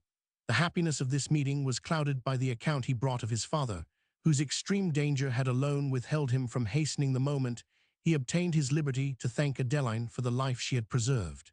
She now received him as the friend to whom she was indebted for her preservation, and as the lover who deserved and possessed her tenderest affection. The remembrance of the circumstances under which they had last met, and of their mutual anguish, rendered more exquisite the happiness of the present moments, when, no longer oppressed by the horrid prospect of ignominious death and final separation, they looked forward only to the smiling days that awaited them, when hand in hand they should tread the flowery scenes of life. The contrast which memory drew of the past with the present frequently drew tears of tenderness and gratitude to their eyes, and the sweet smile which seemed struggling to dispel from the countenance of Adeline those gems of sorrow, penetrated the heart of Theodore, and brought to his recollection a little song which in other circumstances he had formerly sung to her. He took up a lute that lay on the table, and touching the dulcet chords, accompanied it with the following words. Song. The rose that weeps with morning dew, and glitters in the sunny ray, in tears and smiles resembles you, when love breaks sorrow's cloud away. The dews that bend the blushing flower, enrich the centinue, the glow. So love's sweet tears exalt his power, so bliss more brightly shines by woe.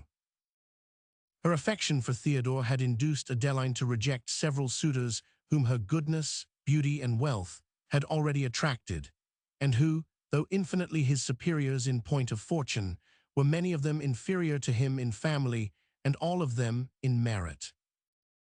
The various and tumultuous emotions which the late events had called forth in the bosom of Adeline were now subsided, but the memory of her father still tinctured her mind with a melancholy that time only could subdue, and she refused to listen to the supplications of Theodore till the period she had prescribed for her mourning should be expired. The necessity of rejoining his regiment obliged him to leave Paris within the fortnight after his arrival, but he carried with him assurance of receiving her hand soon after she should lay aside her sable habit, and departed therefore with tolerable composure. 1000. La Luc's very precarious state was a source of incessant disquietude to Adeline, and she determined to accompany 1000. Verneuil, who was now the declared lover of Clara, to Montpellier, whither La Luc had immediately gone on the liberation of his son. For this journey she was preparing, when she received from her friend a flattering account of his amendment, and as some further settlement of her affairs required her presence at Paris, she deferred her design, and 1000. Verneuil departed alone. When Theodore's affairs assumed a more favorable aspect, 1000. Verneuil had written to La Luc and communicated to him the secret of his heart respecting Clara. La Luc, who admired and esteemed 1000. Verneuil, and who was not ignorant of his family connections, was pleased with the proposed alliance. Clara thought she had never seen any person whom she was so much inclined to love, and 1000. Verneuil received an answer favorable to his wishes, and which encouraged him to undertake the present journey to Montpellier. The restoration of his happiness and the climate of Montpellier did all for the health of La Luc that his most anxious friends could wish, and he was at length so far recovered as to visit Adeline at her estate of Saint-Maur, Clara, and 1000. Verneuil accompanied him, and a cessation of hostilities between France and Spain soon after permitted Theodore to join this happy party. When La Luc, thus restored to those most dear to him, looked back on the miseries he had escaped, and forward to the blessings that awaited him, his heart dilated with emotions of exquisite joy and gratitude, and his venerable countenance, softened by an expression of complacent delight, exhibited a perfect picture of happy age. Chapter 26. Last came joy's ecstatic trial.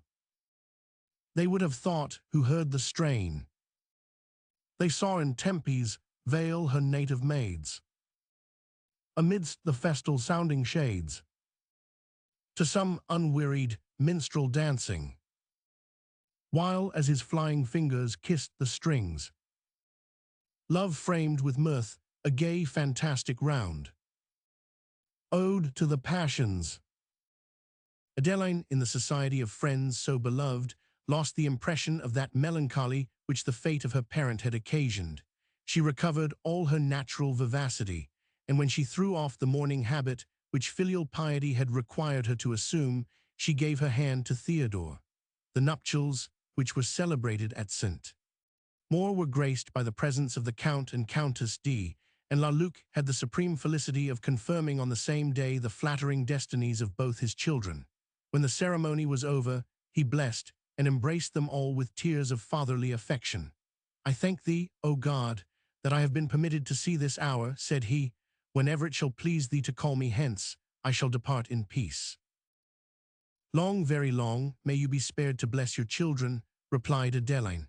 Clara kissed her father's hand and wept. "Long, very long," she repeated in a voice scarcely audible. La Luc smiled cheerfully and turned the conversation to a subject less affecting. But the time now drew nigh when La Luc thought it necessary to return to the duties of his parish, from which he had so long been absent. Madame La Luc, too, who had attended him during the period of his danger at Montpellier, and hence returned to Savoy, complained much of the solitude of her life, and this was with her brother an additional motive for his speedy departure. Theodore and Adeline, who could not support the thought of a separation, endeavored to persuade him to give up his chateau and to reside with them in France, but he was held by many ties to Lelincourt. For many years he had constituted the comfort and happiness of his parishioners. They revered and loved him as a father, regarded them with an affection little short of parental. The attachment they discovered towards him on his departure was not forgotten either. It had made a deep impression on his mind, and he could not bear the thought of forsaking them now that heaven had showered on him its abundance. "It is sweet to live for them," said he, "and I will also die amongst them." A sentiment also of a more tender nature, and let not the Stoic profane it with the name of weakness, or the man of the world scorn it as unnatural. A sentiment still more tender attached him to Lelyncourt. The remains of his wife reposed there. Since La Luc would not reside in France, Theodore and Adeline, to whom the splendid gaieties that courted them at Paris were very inferior temptations to the sweet domestic pleasures and refined society which Lelyncourt would afford, determined to accompany La Luc and Monsieur and Madame Verneuil abroad. Adeline arranged her affairs so as to render her residence in France unnecessary, and having bid an affectionate adieu to the Count and Countess D. and to 1,000 Amend, who had recovered a tolerable degree of cheerfulness, she departed with her friends for Savoy. They traveled leisurely, and frequently turned out of their way to view whatever was worthy of observation. After a long and pleasant journey, they came once more within view of the Swiss mountains, the sight of which revived 1,000 interesting recollections in the mind of Adeline. She remembered the circumstances and the sensations under which she had first seen them when an orphan, flying from persecution to seek shelter among strangers, and lost to the only person on earth whom she loved. She remembered this, and the contrast of the present moment struck with all its force upon her heart. The countenance of Clara brightened into smiles of the most animated delight as she drew near the beloved scenes of her infant pleasures, and Theodore, often looking from the windows, caught with patriotic enthusiasm the magnificent and changing scenery which the receding mountains successively disclosed. It was evening when they approached within a few miles of Lelyncourt, and the road winding round the foot of a stupendous crag presented them a full view of the lake and of the peaceful dwelling of La Luc. An exclamation of joy from the whole party announced the discovery, and the glance of pleasure was reflected from every eye. The sun's last light gleamed upon the waters that reposed in crystal purity below, mellowed every feature of the landscape, and touched with purple splendor the clouds that rolled along the mountain tops. La Luc welcomed his family to his happy home, and sent up a silent thanksgiving that he was permitted thus to return to it. Adeline continued to gaze upon each well-known object, and again reflecting on the vicissitudes of grief and joy, and the surprising change of fortune which she had experienced since last she saw them, her heart dilated with gratitude and complacent delight. She looked at Theodore, whom in these very scenes she had lamented as lost to her forever, who, when found again, was about to be torn from her by an ignominious death, but who now sat by her side, her secure and happy husband, the pride of his family and herself, and while the sensibility of her heart flowed in tears from her eyes, a smile of ineffable tenderness told him all she felt. He gently pressed her hand and answered her with a look of love. Peter, who now rode up to the carriage with a face full of joy and of importance, interrupted a course of sentiment which was become almost too interesting. "Ah, my dear master," cried he, "welcome home again. Here is the village, God bless it. It is worth 1,000,000 such places as Paris. Thanks St. Jacques, we are all come safe back again." This effusion of honest Peter's joy was received and answered with the kindness it deserved. As they drew near the lake, music sounded over the water, and they presently saw a large party of the villagers assembled on a green spot that sloped to the very margin of the waves, and dancing in all their holiday finery. It was the evening of a festival. The elder peasants sat under the shade of the trees that crowned this little eminence, eating milk and fruits, and watching their sons and daughters frisk it away to the sprightly notes of the tabor and pipe, which was joined by the softer tones of a mandolin. The scene was highly interesting, and what added to its picturesque beauty was a group of cattle that stood, some on the brink, some half in the water, and others reposing on the green bank, while several peasant girls, dressed in the neat simplicity of their country, were dispensing the milky feast. Peter now rode on first, and a crowd soon collected round him, who, learning that their beloved master was at hand, went forth to meet and welcome him. Their warm and honest expressions of joy diffused an exquisite satisfaction over the heart of the good Luc, who met them with the kindness of a father, and could scarcely forbear shedding tears to this testimony of their attachment. When the younger part of the peasants heard the news of his arrival, the general joy was such that, led by the tabor and pipe, they danced before his carriage to the chateau, where they again welcomed him and his family with the enlivening strains of music. At the gate of the chateau, they were received by Madame Luc, and a happier party never met. As the evening was uncommonly mild and beautiful, supper was spread in the garden. When the repast was over, Clara, whose heart was all glee, proposed a dance by moonlight. "It will be delicious," said she. "The moonbeams are already dancing on the waters. See what a stream of radiance they throw across the lake, and how they sparkle round that little promontory on the left. The freshness of the hour, too, invites to dancing." They all agreed to the proposal, "And let the good people who have so heartily welcomed us home be called in too," said Luc. "They shall all partake our happiness. There is devotion in making others happy, and gratitude ought to make us devout. Peter, bring more wine, and set some tables under the trees." Peter flew, and while chairs and tables were placing, Clara ran for her favorite lute, the lute which had formerly afforded her such delight, and which Adeline had often touched with a melancholy expression. Clara's light hand now ran over the chords and drew forth tones of tender sweetness, her voice accompanying the following. Air.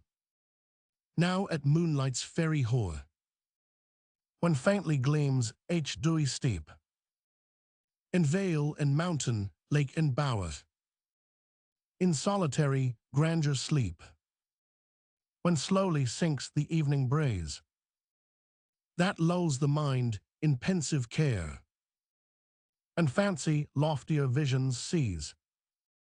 Bid music wake the silent air, bid the merry, merry tabor sound, and with the phase of lawn or glade, in tripping circlet beat the ground, under the high trees' trembling shade. Now at moonlight's fairy hour, shall music breathe her dulcet voice, and o'er the waves with magic power call on echo to rejoice. Peter, who could not move in a sober step, had already spread refreshments under the trees, and in a short time the lawn was encircled with peasantry. The rural pipe and tabor were placed, at Clara's request, under the shade of her beloved acacias on the margin of the lake. The merry notes of music sounded, Adeline led off the dance, and the mountains answered only to the strains of mirth and melody. The venerable Luc, as he sat among the elder peasants, surveyed the scene his children, and people thus assembled round him in one grand compact of harmony, and joy's frequent tear bedewed his cheek, and he seemed to taste the fullness of an exalted delight. So much was every heart roused to gladness, that the morning dawn began to peep upon the scene of their festivity, when every cottager returned to his home, blessing the benevolence of Luc. After passing some weeks with Luc 1000, Verneuil bought a chateau in the village of Lelincourt, and as it was the only one not already occupied, Theodore looked out for a residence in the neighborhood. At the distance of a few leagues, on the beautiful banks of the Lake of Geneva, where the waters retire into a small bay, he purchased a villa. The chateau was characterized by an air of simplicity and taste rather than of magnificence, which, however, was the chief trait in the surrounding scene. The chateau was almost encircled with woods, which formed a grand amphitheater swept down to the water's edge and abounded with wild and romantic walks. Here nature was suffered to sport in all her beautiful luxuriance, except where, here and there, the hand of art formed the foliage to admit a view of the blue waters of the lake, with the white sail that glided by, or of the distant mountains. In front of the chateau, the woods opened to a lawn, and the eye was suffered to wander over the lake, whose bosom presented an ever-moving picture, while its varied margins sprinkled with villas, woods, and towns, and crowned beyond with the snowy and sublime Alps, rising point behind point in awful confusion, exhibited a scenery of almost unequaled magnificence. Here, contemning the splendor of false happiness, and possessing the pure and rational delights of love refined into the most tender friendship, surrounded by the friends so dear to them, and visited by a select and enlightened society here, in the very bosom of felicity, lived Theodore and Adeline La Luc. The passion of Louis de la Motte yielded at length to the powers of absence and necessity. He still loved Adeline, but it was with the placid tenderness of friendship, and when, at the earnest invitation of Theodore, he visited the villa, he beheld their happiness with a satisfaction unalloyed by any emotions of envy. He afterwards married a lady of some fortune at Geneva, and resigning his commission in the French service, settled on the borders of the lake, and increased the social delights of Theodore and Adeline. Their former lives afforded an example of trials well endured and their present, of virtues greatly rewarded, and this reward they continued to deserve for, not to themselves, was their happiness contracted, but diffused to all who came within the sphere of their influence. The indigent and unhappy rejoiced in their benevolence, the virtuous and enlightened in their friendship, and their children in parents whose example impressed upon their hearts the precepts offered to their understandings.